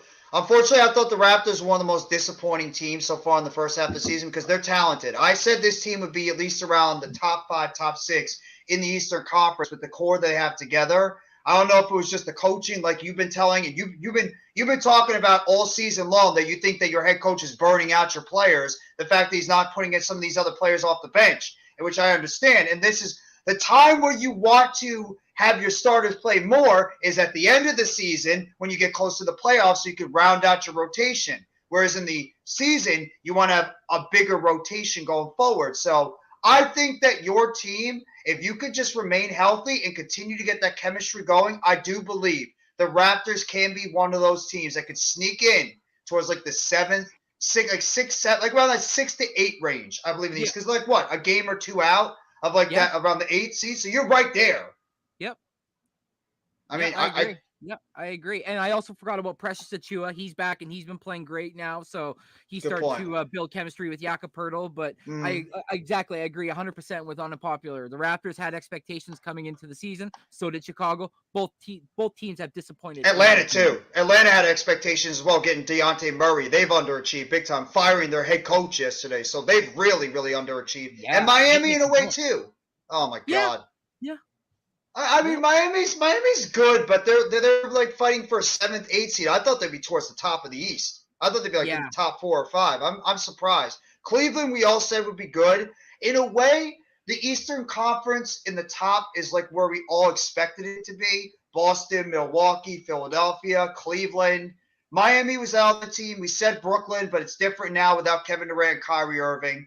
I think a bunch of us said the Knicks would be like hovering around that area. Atlanta's disappointed. Chicago's disappointed. Toronto's disappointed. Atlanta's disappointed. You have some of those teams that have come out of nowhere. Indiana got to a hot start, but they've somehow come back to reality. Now they're down towards the bottom of the Eastern Conference. So, there's been like some teams, and we'll talk about our expectations going to the second half of the season in the Eastern Conference, the Western Conference, and what we think might shape up for the NBA playoffs, which is really not that far away. Before we know it, we're really getting to the home stretch. We got about 22, 23 games left in the NBA season. Yeah. So we're getting towards the home stretch. The draft. My favorite time of the year is the draft for the NBA. That's my favorite time of the year. I've already been studying mock drafts. I've been doing it all. Nice. What's going on, Awesomeness? The Lakers organization finally grew some balls. I think the Lakers got better too. I agree with them. The Lakers got better at the trade deadline. They did. They got to win every single game in order to make it a play-in. They not every single game. I think they said something like 16-7 or something like that, or 17-6, something like that. If they go like that, they're in. Yeah. What's the strength of schedule, by the way, between all these teams? Like we talked about last night. Coach, myself, and NYG, the Knicks and the Nets have actually really brutal schedules going into the second half. They got Denver, Miami, they got Milwaukee, Boston, the Clippers still, the Memphis. I mean, they have brutal schedules in the second half of the year. I don't know how your guys' schedules are, like in terms of like the toughness, like the schedule wise, who has like the toughest stretch going into the end of the season, etc. So, Raptors are going to get murdered by a big. Well, I mean, if Poeltl can handle his role at the center position, I do believe that the Raptors are still going to be in okay shape. I do. It's just the depth. The depth on the team is what should be concerning about the Toronto Raptors. It's like, what do they have after their top guys? You know what? How about we go through the toughness of schedule right now for each team? I'll do it for Nikki and I because I get the schedule right here. Coach. And then Jeff, you can do it for your Nets, and then Rainey do it for his Raptors. Okay. So for the Sixers, the first 3 games, Grizzlies, Celtics, Heat. It's a tough one. Then the Heat again, then the Mavericks, then the Bucks. Then we got the Pacers, Timberwolves, Trailblazers. That's against Thibault at home. And then we got the Washington Wizards, the Cavs, the Hornets, the Pacers, the Bulls, the Warriors, the Suns, the Nuggets, the Mavericks, and the Raptors. And then we go to April, the Bucks, Celtics, Heat, Hawks, Nets. Jeff, you and I got to stream that very last game. Is it on television? I'll figure it out. It's that Sunday at 1. I wish it was on television. I would definitely do it, but we'll figure it out once the time gets. Maybe they'll throw it on ABC or something. If it's at 1 o'clock. So it's at 1 o'clock. Yeah, so I mean, if they're gonna throw it on ABC, then yeah. So, I guess I'll throw out mine. Sixers. We got a tough hit schedule. Ours is not that. Ours is pretty brutal too. We start out with 2 games we should win on the road against Chicago and Atlanta, but then we play against Milwaukee at home. We're at the Knicks. Then we go to Boston, which we never beat Boston. Then we have Charlotte and Houston. We're at home against Charlotte, on the road against Houston, but then we got Milwaukee, at Minnesota, at Denver, at Oklahoma City, against Sacramento at home, then against Denver again. We're playing Denver in a 2 games out of 4 stretch. Back-to-back games at home against Cleveland. Then we're at Miami, at Orlando. We're at home against Houston. Then we're at home against Atlanta, at home against Utah. That's a 3-game stretch. They should be able to win 2 out of 3, maybe all 3. Against Minnesota, at Detroit versus Orlando, and then at home against Philadelphia. So maybe it's not as brutal, but some of those games, we're going against some powerhouses in the middle of that stretch. Well, okay, so yeah, like Juice mentioned, I got the Pels tomorrow. I got the Pistons, then followed by the Cavaliers, which if we do win that game, we have swept them in the season series. They haven't beat us yet this year. Then the Bulls, then the Wizards, follow again by the Wizards, then the Nuggets, then the Clippers, then followed by the Lakers, then the Nuggets again, then the Thunder, then the Timberwolves, then the Bucks, then the Pacers, then the Pistons, then the Wizard, then the Heat, then the 76ers, then the Hornets, then Celtics, and then the Bucks to finish off the season. Oh, that's a brutal three. No, That is a brutal 3-game stretch to end. Oh, Randy, I got to talk to Bobby so you can go on his channel for the Celtics and Raptors. Oh, yeah, sure. I'll talk to him. wait, Randy, is your game That'll against be Boston? brutal, but okay. Yeah, you're not gonna love that one. Is the game against Milwaukee on the road or at home for you Let me guys? check again quick for you. No, that's Toronto's at home. Okay, so at least it's a home game, so that's maybe a little bit of a help. But I mean, Jesus Christ, that's a brutal 3-game The stretch. Celtic, the April 5th and April 7th, that's a home and home. So we play in Boston and then they play in Toronto. See, that's weird because you guys have that home and away, but when we play against Cleveland, it's both at home. Like they're coming to us. Yeah, they're coming to us in our schedule. It's very odd. Like on the 21st and the 23rd, both those games are in Brooklyn. It's like very odd how they put that schedule together. They did it with the Pacers too. They had, I think, both games in Brooklyn, I believe. It's like very odd how they put that schedule together. I don't get it, but yeah, Must be something going on in the city at that time, maybe. Probably because we played on October 29th and October 31st. We played against Indiana twice at Barclays Center, and we split with them. We lost on the 29th and we beat them on the 23rd or the 31st. So yeah, it's just very odd how they put that schedule together. But yeah, I think Mitch might have the toughest schedule. I'd say mine's the hardest, then Mitch's, and then yours, Jeff. That's how I'd probably see it. Yeah, I'd probably say that too. I mean, just thinking about it, yeah, mine's probably a little easier than you guys.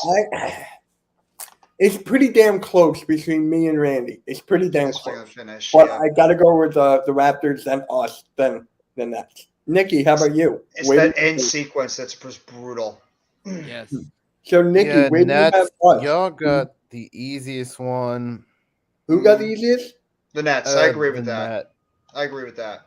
Okay. In the the Sixers, in terms of overall opponents, have a tougher schedule, but the Raptors, considering the position they're in and the finish, that puts more pressure on them. Yeah, that's a good point. Yeah. Especially that March 6th, March 8th to March 6th to March 14th. That's going to be a tough stretch of 4 games. We got Nuggets, Clippers, Lakers, Nuggets. Like, we got to go and beat the Nugs twice. Like, that's not I'm sorry. Go ahead, Randy. No, go ahead. I'm just saying that's not going to be easy. Our toughest stretch is from March 9th all the way down to about March 25th. We got at the Bucks, at Minnesota, at Denver, at Oklahoma City, versus Sacramento, versus Denver, versus Cleveland, at Miami. That's a brutal 9-game stretch right there for the Nets. That's going to define our season. I was just going to say where we're going. That can define your season right there. It's going to define where the Nets are going to go in the NBA playoffs. I mean, NYG, which I kind of agree, he thinks we're going to finish around 6. I think we'll be around that 4 to 6 range, as long as they don't just completely fall off the cliff.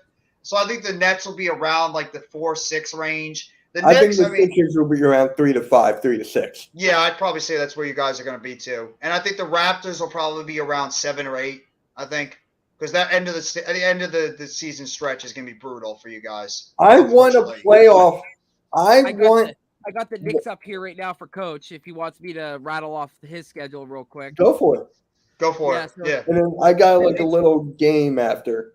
The Knicks got the Wizards, Pelicans, Celtics, Nets, Heat, Celtics, Hornets, Kings, Clippers, Lakers, Trailblazers, Nuggets, Timberwolves, Heat, Magic, Rockets, Heat, Cavaliers, Wizards, Pacers, Pelicans, and then the Pacers again. See, that's a pretty brutal schedule. There's a lot of hard games in that schedule. Right in the middle, it seems Yeah. hard. The finish off the season, it's doable definitely against the Pacers twice and the Pels. Wait, and what the Wizards. seed are the Knicks right now? I believe they're 6th. They're right behind the Nets right now. I Oh, believe we they're 6th played- in the East. Okay, we're third. We played the Knicks first round. And they're playing the Heat a lot. I believe they still have to play the Heat 3 more times, and those two teams are jockeying right now around 6 or 7 in the Eastern Conference. So you have that little old rivalry between the Knicks and the Heat all the way back in the 90s, maybe starting to rekindle because both those teams are fighting to stay away. They don't want to be in that play-in game if you're a 7 or 8 seed. You're trying like hell to stay away from that play-in game. So that's going to be they're very 6. interesting as well. They're So, I 6. mean, that's going to be very interesting to watch that. And then obviously some teams are still playing for home court advantage as well. Yeah, look Okay. at how popular said there. That's true. And the Nets have the 2-1 advantage right now over the Knicks. So that game in Madison Square Garden on the 1st is going to be a major game for both sides. If the Nets can find a way to pull that off, we have the 3-1 edge. So if we somehow end the season at the same record or like the same record, the Nets would have the advantage because they would have beaten them 3 out of 4 times. But different story, different teams now. So we'll have to wait and see. All right. For the East and what? Let's just answer this question, I guess, real quickly for Volcano. Yeah, go for it. Yeah. For my Eastern Conference, my top 8, I'll make it quick. I'm looking at the seeds. Okay. I got how I think it's going to end. I have Boston number 1. I have Milwaukee number 2. I have Philadelphia 3. I have Cleveland number 4. I have the Knicks 5. I have the Nets 6. I have the Raptors 7, and I have the Heat at 8. So for you the have the West- Raptors jumping from 10 to 7? Yes, because it's not that far off from 10 to 7. They're not that far off. Oh, 10 it's to 7. not. It's not. Yeah, no. so I think they It's could only get 4 there. games. It's only 4 games. Exactly. And in the West, I'll go with Denver. I think is going to remain at 1. I think Phoenix is going to jump all the way to 2 because of KD. When they eventually get it together, talent will win out in there.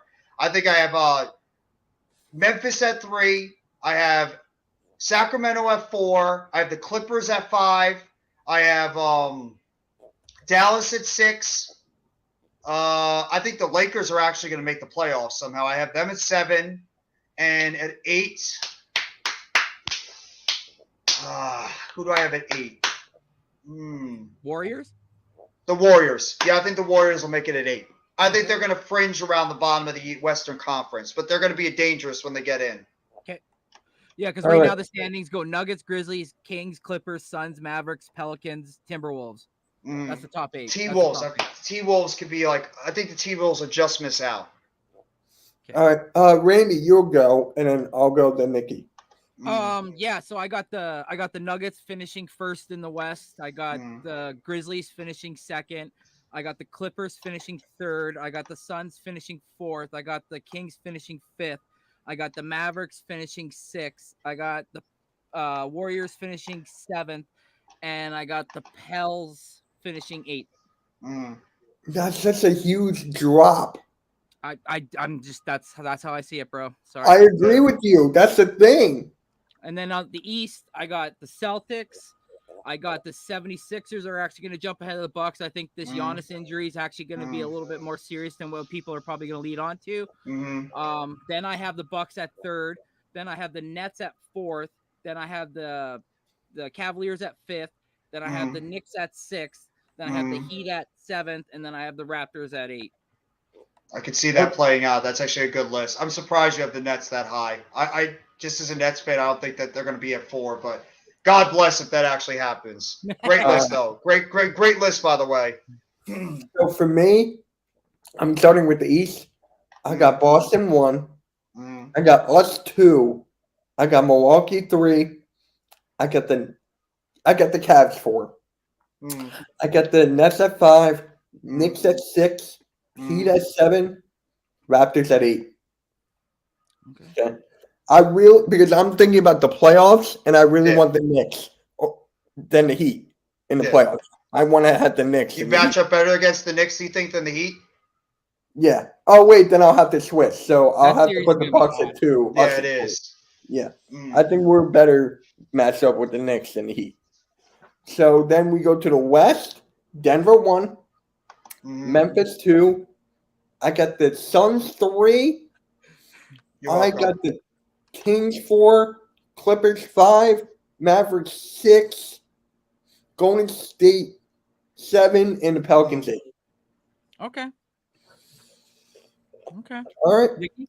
Nikki. All right. Here we go. So we'll start with the East. I'll have the Celtics 1, Milwaukee 2, Sixers 3, Yep.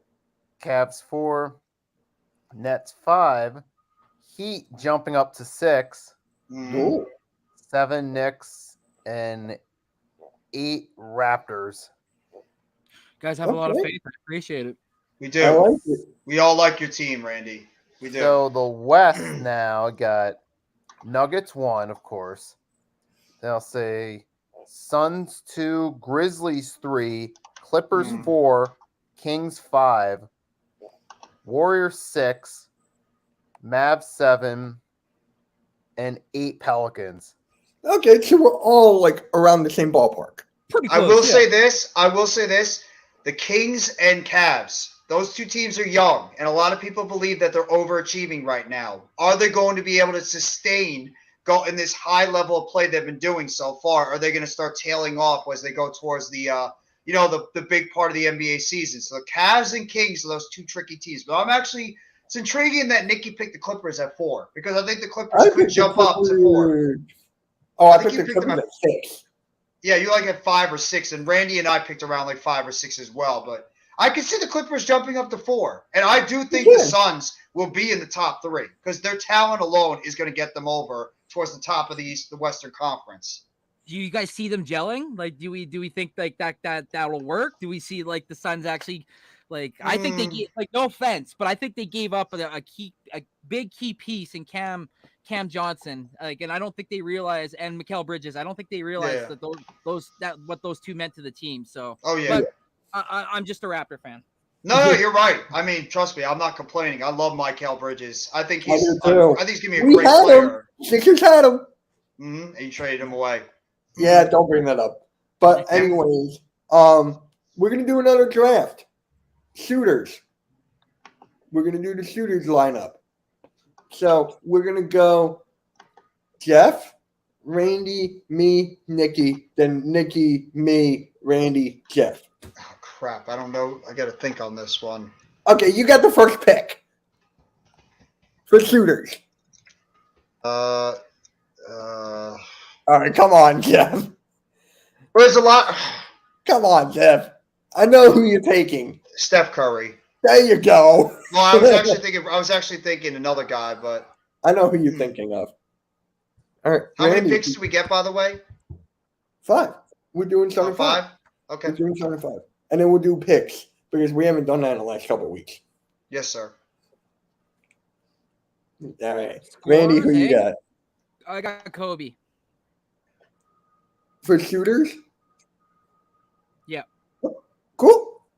Give me I'm stuck. I know I'm gonna get one of them on the way back. So you know what? Give me Clay. I got Clay. I was actually going to take Clay as like teaming him up with Steph, but it is what it is. What do you got, Nikki? Okay. Oh, I'm sorry. gonna Whose go- turn is it? Randy or Nikki? It's Nikki. Oh, I already went. Okay, my bad. Yeah, he took Kobe. I'm gonna go Reggie Miller. Okay. Good pick. Then who And do you who's get your on the second? end of them?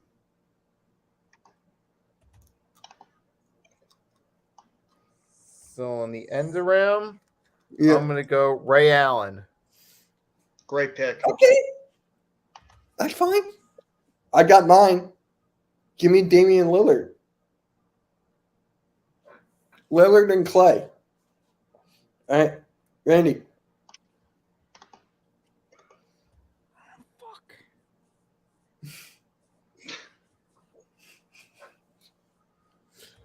I don't want to be a homer. Be a homer. Be a homer. Be a homer. Vince Carter.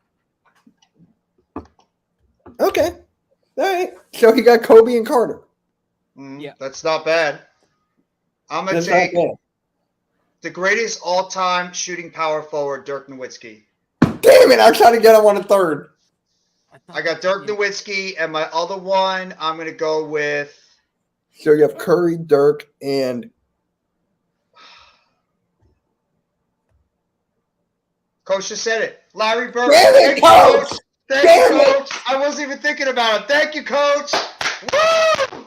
Jeff wins. Jeff won. Jeff I won. wasn't even thinking about him, too. Jeff won. He got Curry and Bird and Dirk.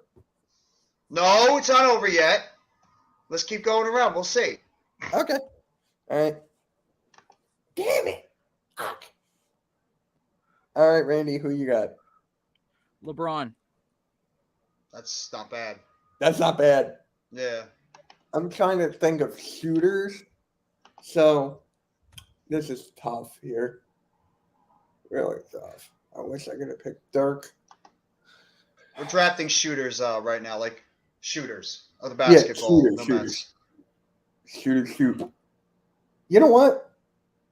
Give me it. Michael Jordan. There you go. Give me him. Hey, why not? He's a good shooter. He was deadly with the ball in his hand.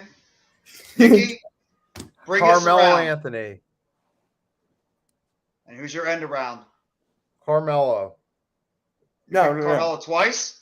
No, I picked. Wait, I just picked. All right, I picked Carmelo. Hold on. Who?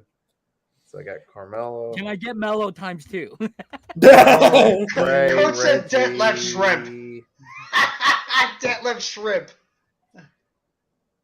He was a good shooter, though. Reggie.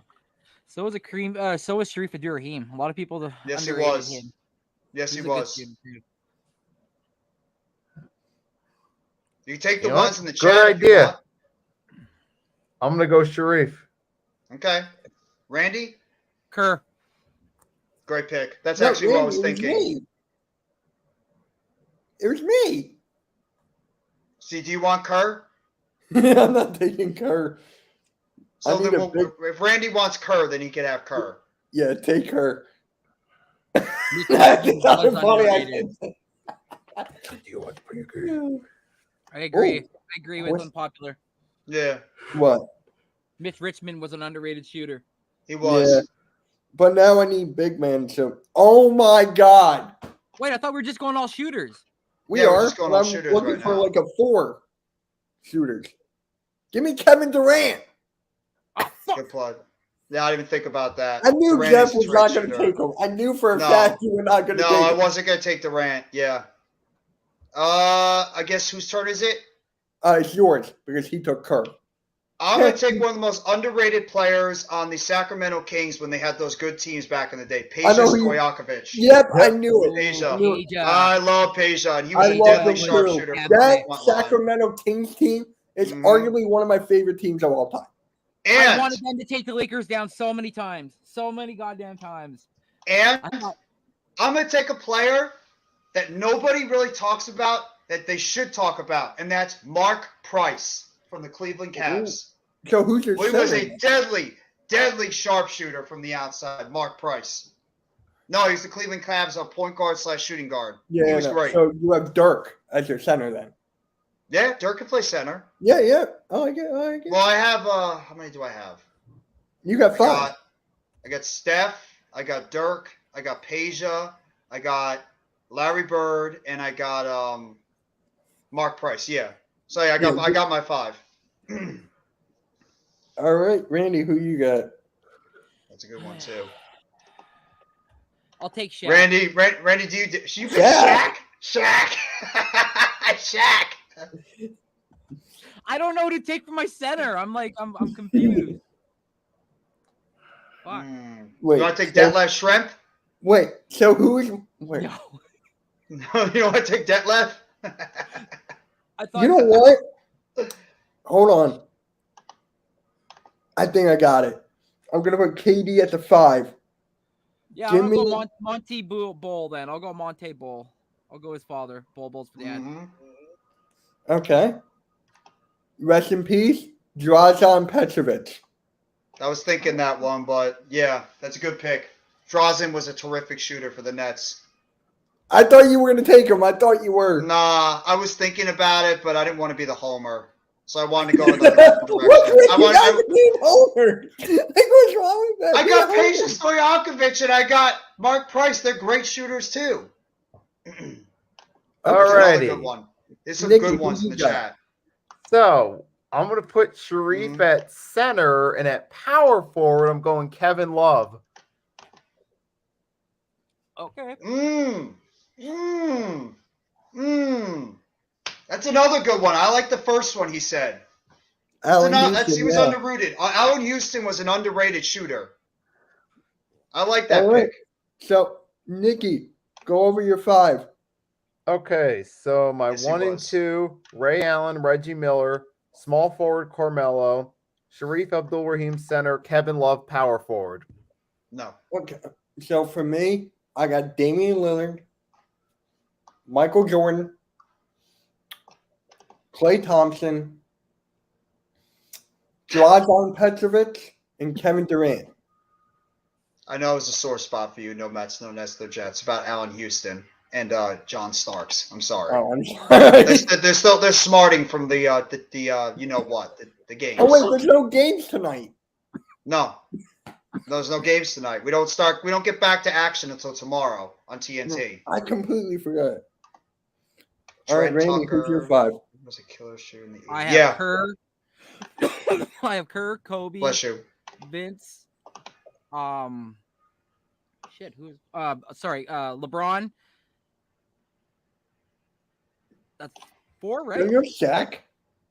No, I took Monte Yeah, I think you Ball. picked. Yeah, you took Monte Ball. Did you pick Vince Carter too? Yeah, I said Kerr, Carter, Kobe, LBJ, and Monte Ball. Okay. Well, I had my point guard Mark Price. I had Peja Stojakovic. I had Dirk Nowitzki. I had Larry Bird, and I had who the hell was the Steph other player I Curry. played? Oh, Steph Curry. Yeah. Jerry I West think- was another one. We didn't even think about Jerry West. I think Jeff won. Yeah. When you have Curry, you win. I like that No, one. Reggie right Miller there. was a terrific shooter as well. Yeah. Yeah. Yeah, Steve Kerr was another great shooter. That was my point guard. Yeah, Steve Kerr was lethal from the three-point line. Yeah, Robert Talk about a Horry player- was such a clutch shooter. Yes. Yeah, he was. With less than Even 10 Derek seconds Fisher on the too. clock. With Yeah. less than 10 seconds, that guy was fucking lethal. Derek Curry, I mean- Derek Fisher as well with the Lakers was Yes. lethal as well with the 3. Yeah, I think Jeff won. He got Curry, Bird, and Dirk. And Peja was pretty good too. I love Peja, though. But you got Durant though. And Durant, it might be one of the best power forward, the small He's power my forward center. shooters as well. He's my Yeah, but I center. mean, we're just talking about we're not really going by position. We're just talking about top 5 guys, like just I overall was shooters. no, I was going position. I wanted Oh. I was going position. I mean, either way, our positions are all screwed up. So look at what he just says. Yeah. All right. All right. You know what? We were talking about the dunk contest. Let's do dunkers. All right. Okay. Let's do dunkers. Should we So- just give Randy automatically his guys? Yes. Yeah, Randy, you automatically get Vince Carter. We're not even going to take him from you. He's yours. So we'll go Randy, me, Nikki, and Jeff. I guess, That's yeah. Okay. Shoot. Dunkers, Vince Carter's already gone. I don't know who to take. You know what? I'm gonna be a homer. Dr. J. That's not a bad pick. See, there's nothing wrong with being a homer. Well, All I right. could have picked him too, but Dunker. I'm not taking Matt McClung, Blaze. I'm going LeBron. Okay. Go, Jeff. Take him. I know who you think you just take him. No, I'm actually thinking of what Gregor said, Dominique Wilkins. Dominique Wilkins was a great dunker. Yeah, but you get back to No, back. I know that's my first one. On my second one, Blake Griffin was pretty good too when he was dunking. Sean Kemp, MJ. Why don't I just take MJ? MJ was great at dunking. That's what I was saying. I wanted you to take MJ. No, I'm thinking of great dunkers because MJ was great at everything, but he wasn't the greatest dunker. But I figured, what the hell? I'll take MJ. What's up, Teacher Got Game? It was MJ. And who was your other one? MJ and Dominique Wilkins. Okay. Go, Nikki. There's some gems being thrown out in the chat, by the way. All right. I'm going to go Spud Webb. I was actually thinking of Spud Webb. I wasn't. You Spud know what? Webb was great. He was. You know what? Mm-hmm. Sean Kemp. Yeah. Nice. Mm-hmm. Sean Kemp was an underrated dunker. My turn. That's a good point. Yep. Clyde Drexler. That's a good one too. And then you go again. Damn. I think he got robbed, but I'm gonna say that this man should have won the dunk comp. I'm going Andre Iguodala. Ooh, that's Andre Iguodala in his prime was sick. I was thinking that. Mm-hmm. You know what? I'm trying to. You know what? People may disagree with. You know what? No, give me Dwight Howard. I was actually thinking Dwight, but that's a good pick. I got Sean Kemp and Dwight Howard and Dr. J. Whose turn is it? Mine or Nikki's? It's Nikki's. Okay. All right. Okay. Kenny the Jet. Kenny the Jet Smith. Wow, that's underrated. That's really underrated. I didn't even think. Coach makes a great point in his, but I'm going to go with J.R. Ryder. That's actually a good pick. J.R. Ryder was a terrific dunker back in his day. And my other one, I'm going to go with Zach LaVine. The guy wasn't. The guy. You know was who I was dunk thinking? guy. You know who I was thinking? I don't care because I'm not taking him now. Whoever wants him, go for it. Chocolate Thunder. Yeah, that's a good point. I was thinking about him, but then you know what? Give me Dr. We're giving him to Randy NYG. We are not going to take away Randy's guy. We can't do that to Randy. He's Vince Carter is guy. We have to give him Vince Carter. So I can't. Exactly. See, he's got the VC. He got the VC jersey on his back overall. Though I'm surprised, Randy, you didn't pick that other guy. I'm surprised, Randy, you didn't pick that other guy yet. There's still time. Yeah, I think you know who I'm talking about, right? I do, but I might go somewhere else. But yeah. All right, Nikki, who you got? Okay. Good point. Wait. Hold on. Okay, I'm good. No one's going to take my guy. Who? Okay. Here's an interesting one. I'm gonna go with a big man, switch it up a little bit. Mari Stoudemire. I like Nikki's because he always goes for the underrated ones. It's perfect. Yeah. I love it. Stoudemire, when he was younger, he could dunk. The most powerful dunker is dunk. You Well, know Shaq what? did break a rim. Jack's dynamic duo. Give me Kobe. No one took Kobe. Not yet. Was Kobe really a great dunker, though? He won a dunk contest. He did. That is true. He was great with regular season dunks. Yeah. I'm just going whoever won dunk. I'm just like, So is it Randy's turn? Randy. Randy. Picks. Are you going to take him? Randy?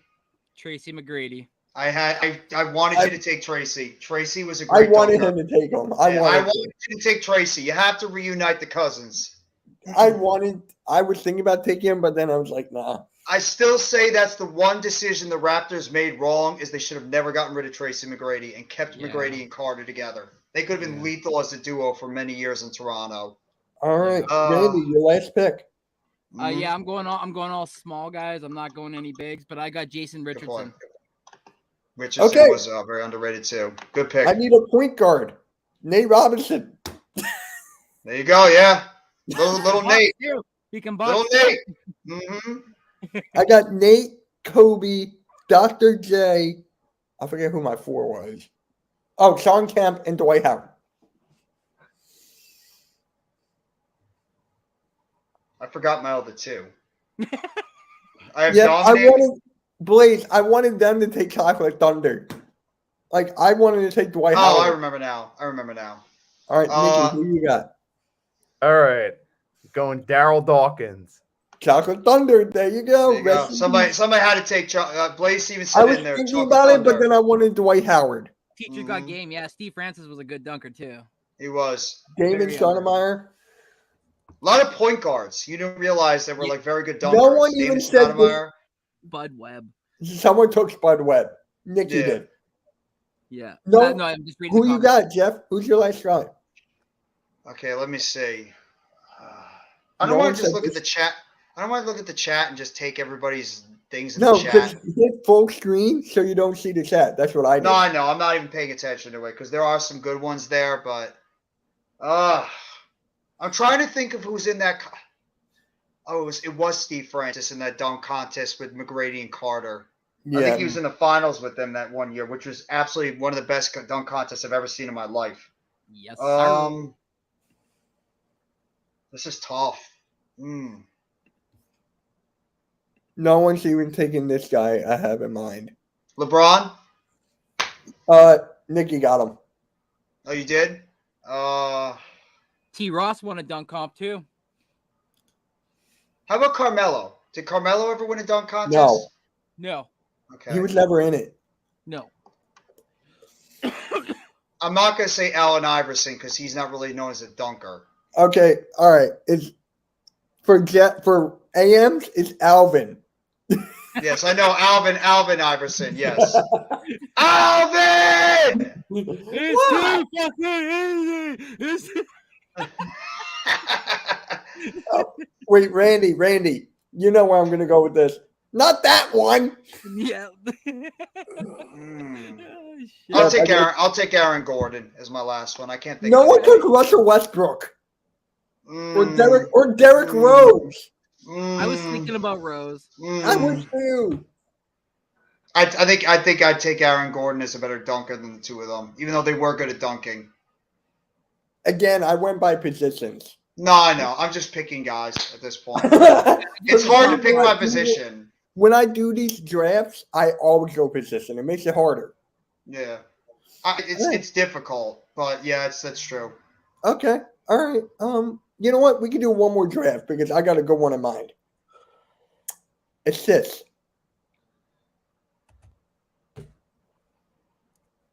Huh? Oh, we're doing an assist one now? Assists. Yeah. Why not? It could be the last one.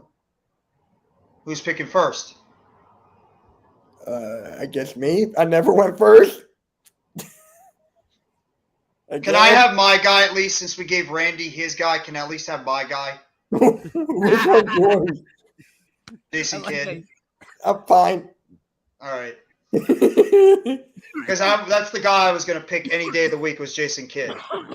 Oh, I thought you were going to take this guy, Jeff. Oh, yeah. Yeah, Ben Simmons. He's a great dunker. He's so great. Assist. Now, see, there's some gems being thrown out there. All right. So, give me. See, if I go one way, the other one is gone. So it will be me, Nikki, Jeff, and Randy. Okay. So for me, I'm stuck already. You know what? Screw it. Magic Johnson. Okay. Nikki.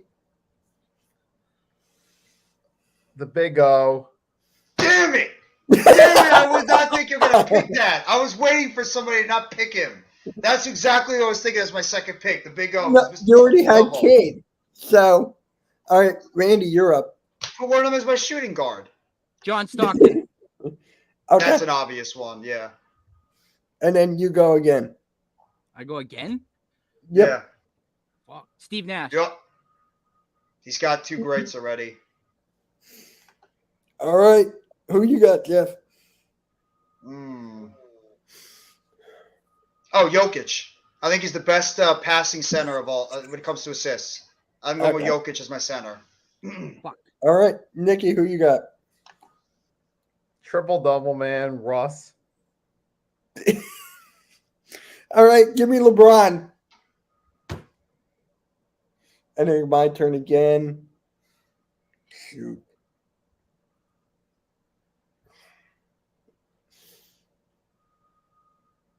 Hold on. It looks like most of you know what? Magic Johnson could be my center. Screw it. He's my center. I was waiting for He beat somebody us to in the pick Magic finals. Johnson. He beat us in the finals Yeah. as a center. I'm waiting for somebody to take Magic Johnson. I mean, the I dude took him. was like the dude was unbelievable as an assist I mean, guy. and I got LeBron. So Who's up now? me. I got it. Chris Paul. Mm-hmm. Chris Paul. I already got LeBron. My turn. It's Nikki. Nope. Okay. Sorry. Okay, so It's Nikki. Yep. So I got Oscar and Rosso. Let's see. I got Oscar. That is true. That is true. Mm-hmm. Mm-hmm. Oscar Ross. I'm gonna go with. I'm gonna go Isaiah Thomas. Okay. Randy or me next? It's you. Ooh, I got a couple of gems that I was actually thinking of that are in the chat, but I have to take the Admiral. The Admiral, David Robertson. Still don't. I still It's haven't forgiven Robertson, not you. Robertson. I said Robertson.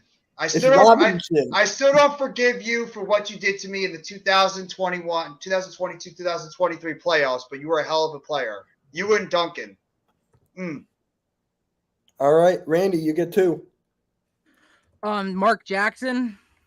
Good pick. And Gary Payton. Maurice, I am not cheeks.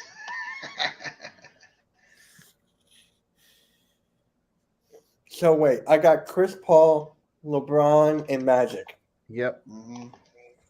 All right, you're up, Jeff. Oh man. You know what? I don't even care about position. Arvydas Sabonis. Sabonis was another great passing big man. People Wait, forget so how who's your 4 before that? I had Jokic. I have a lot of bigs on my team. I have Sabonis, Jokic, and Robinson. I have 3 bigs on my team. All right, Nikki. I'm going Kareem. The Dream. Good pick. No, Kareem Abdul-Jabbar. Oh, that's another good pick. Either one of them. You know what? I'm putting Magic Johnson on my 4. Give me Wilt Chamberlain. Was Will really known for assists? I mean, hey, how many times did he get a triple-double? That's true. Like, come on. If you want me to go, I'll go Hakeem either way. Like, all right, who you got? Randy, who you got? You got 2 picks. Do I? I already got Chris Paul. This is who I got. Chris Paul, Magic, LeBron, and Wilt. Yeah, I got Stockton. I got Nash. I got Mark Jackson. I got Gary Payton. Okay, so everyone gets 1. Yeah. I'll take Jerry West. Okay. You know what? I got Stockton, so I win. I mean, I number 1. wanted all time. Magic. It's like I love Magic. I got number 1. I got number 4, and I got number 5 all time. I got number 3. Wait, whose and pick it's is still it? going. It's me. Who's picking? Okay. It's me. I'm trying to think of. Okay, so Michael Jordan wasn't really known for passes, though. Fake pass. Yeah, like clutch passes. Yeah. Damn. It's tough. This is a tough one. You know what? Mine is so out of order, out of position. Give me Hakeem Olajuwon. Mine is so out of position. What about Isaiah Thomas? That's already gone. Oh. Andre Mickey. Miller was a good one. Rod Strickland. Andre Miller, yeah, he was I didn't underrated. really like Andre Miller that much. Yeah. He That was, was 8,500 assists in the NBA. I don't know. F it. I'm gonna go. Well, I'm It's gonna go Nicky with. fault. I'm sorry. Go ahead, Nikki. I'm sorry. Wait. Sorry. I was So the same sorry. way. I was the same way. I'm going with Yeah. it. I'm going for it. I'm going for it. I don't care. I'm going. All right. Who's going next? It's You. it's You are All right then. Bill I already Russell. lost. Bill Russell. Yep. Mm. Okay. I'm going with the man that they marketed as Little Penny. Penny Hardaway. Shaq's buddy back in Orlando. Penny was good at distributing the ball back in the day. Remember Little Penny? Everybody remembers Little Penny. Remember Tim Hardaway? Yeah, he was good too. Pain in the ass to play against, but he was good. 5 assists away from 7,100 in his career. Mhm. Like, damn. Tim Hardaway was a damn good underrated player. He was a pain in the ass to play against, though. Yes. Paid in the god. He was one of those guys that just got under your skin whenever you played Always. against him. He was. Always. So was Damon Stoudemire though too. He was another one. Just pain in the ass players that you play against. Who was that one guy on your team? There was another one. I think it was Jose Calderon. He was another Yeah, one. Jose- I Calde- couldn't Calde. stand Calderon. Yeah, He drove me yeah. nuts every time we played against him. He'd just get under the skin. That or either Alvin Williams or Morris Mm. Peterson too. They were really Mhm. real spacky too. So Yeah, those guys that just get on your skin, like Monty Ginobili too. yeah. Or Doug Christie. That's Yes, basically- yes. That's who actually molded those two when we drafted them was Doug Christie. So it was like he was a huge help. Huge help. Or Hedo Turkoglu, that guy as Yeah. well. Yeah. Hedo Turkoglu was another one who was pretty much playing on that same Kings team with Peja and Vlade Divac. So I Gary mean, he was Payton. another one. Gary Payton, another one. The glove. That was mine. Yeah, that's a smart. Wait, you picked both Kemp and the glove, right? I had John Stockton, I had Steve Nash, I had Mark Jackson, I had Gary Payton, Parker and was great too. and Yeah. I my fifth one was shoot, what was my fifth one? Did you pick a big man? Sorry, Jerry West. There you go. The man on the logo. I think Randy might have this one. I think Randy's got it. Because Yeah, I think Randy's got this one. I'm like, That's two. I've won two. Yes. I got Magic, LeBron. I forget who my other one. Chris Paul, Hakeem, and Will. Well, John Stockton had 15,800. I know, but my guy's about to pass him. Nash a couple has years. 10,000. My guy's about to pass him in a couple years. Mark Jackson has 10,334. And Yeah, then Gary Payton at Yeah, 8,000. Randy won by far. Randy Yeah. won. Yeah. I'm not even competing. I mean, I look at my guys. Jason Kidd is the only one out of my guys that's got a chance because Jason Kidd was unbelievable with assists. Second. But the rest of my guys, David Robertson, not really. Jokic is still playing. Sabonis had a lot of assists for a big man, and Robinson. But Kidd's the only guy. I'm probably fourth out of all of them. Randy's definitely got the best. He got the best all time with Stockton. Because I went with Magic. I wanted to get Yeah. something. I just want to take this moment and thank the assist gods for shining down and your energy to me to say, pick me. I heard you. And that because of that, I have my second win. So thank you. And I appreciate it. I'll take a bow. Thank you. He averaged, dude, how many times did he get a triple double? Like, he led the league in assists. Randy, that was beautiful, by the way. That was good. That was good. I He wish led the league in we assists. had an Look it award up. to give He led you. the league in assists. Here is a mic. Here's a beautiful mic for you to. Oh, well, thank you. Well, thank you. I really appreciate it. Nice. I can't wait for your setup to be done. I can't wait. Yeah, me too. Hopefully you're going to be able to get it set up for the NHL trade deadline on the 3rd. So Yeah. That'd be yeah. No, really for the good. Look at that. boxing on the Sunday. boxing too, yeah. And if not, I still have a decent setup where I got the TV right here, so I can switch out what I need to switch out for anything else and everything else. But yeah, I'm good. Be on the lookout. He's going to be coming out with that Toronto Blue Jays stuff too. Yes. He's going to Alright, be excited guys. about those Blue Jays. So I'll also be thank- doing the Lakers game with Rob when the Mhm. Raptors play the Lakers. So me and Rob will be doing that game as well. So Yep. All right, guys. Thank you all for coming for the Pick and Roll Podcast, episode number 13. I like doing drafts. We should just spend one episode doing drafts. I agree. I like the discussion Word. we had before earlier too, with like the standings and everything. I Yeah. thought that went over very well as well. So Just wait.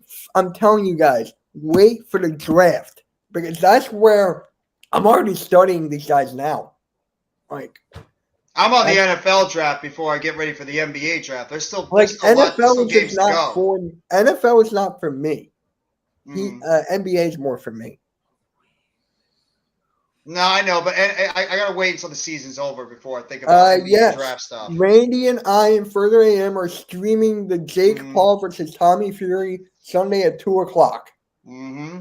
So it's the only time we can watch it because they're in Saudi Arabia. Yeah. Yeah. So, Nikki, you got anything to say before we head out? And you guys will see me again at Have 8 a great o'clock. night. You'll see me at 8 o'clock. tonight. What? No, Nikki, just the way you said that. Have a great night. Yep, you'll see me at 8 o'clock for AEW with Tyler and Earl Cole. So you see me there at 8 o'clock. So make sure you like, subscribe, do all that good stuff, and we'll catch you all later. Jeff, nah, I'm not gonna play the SpongeBob one. Do it. Just do it. To do it? Okay. Do it.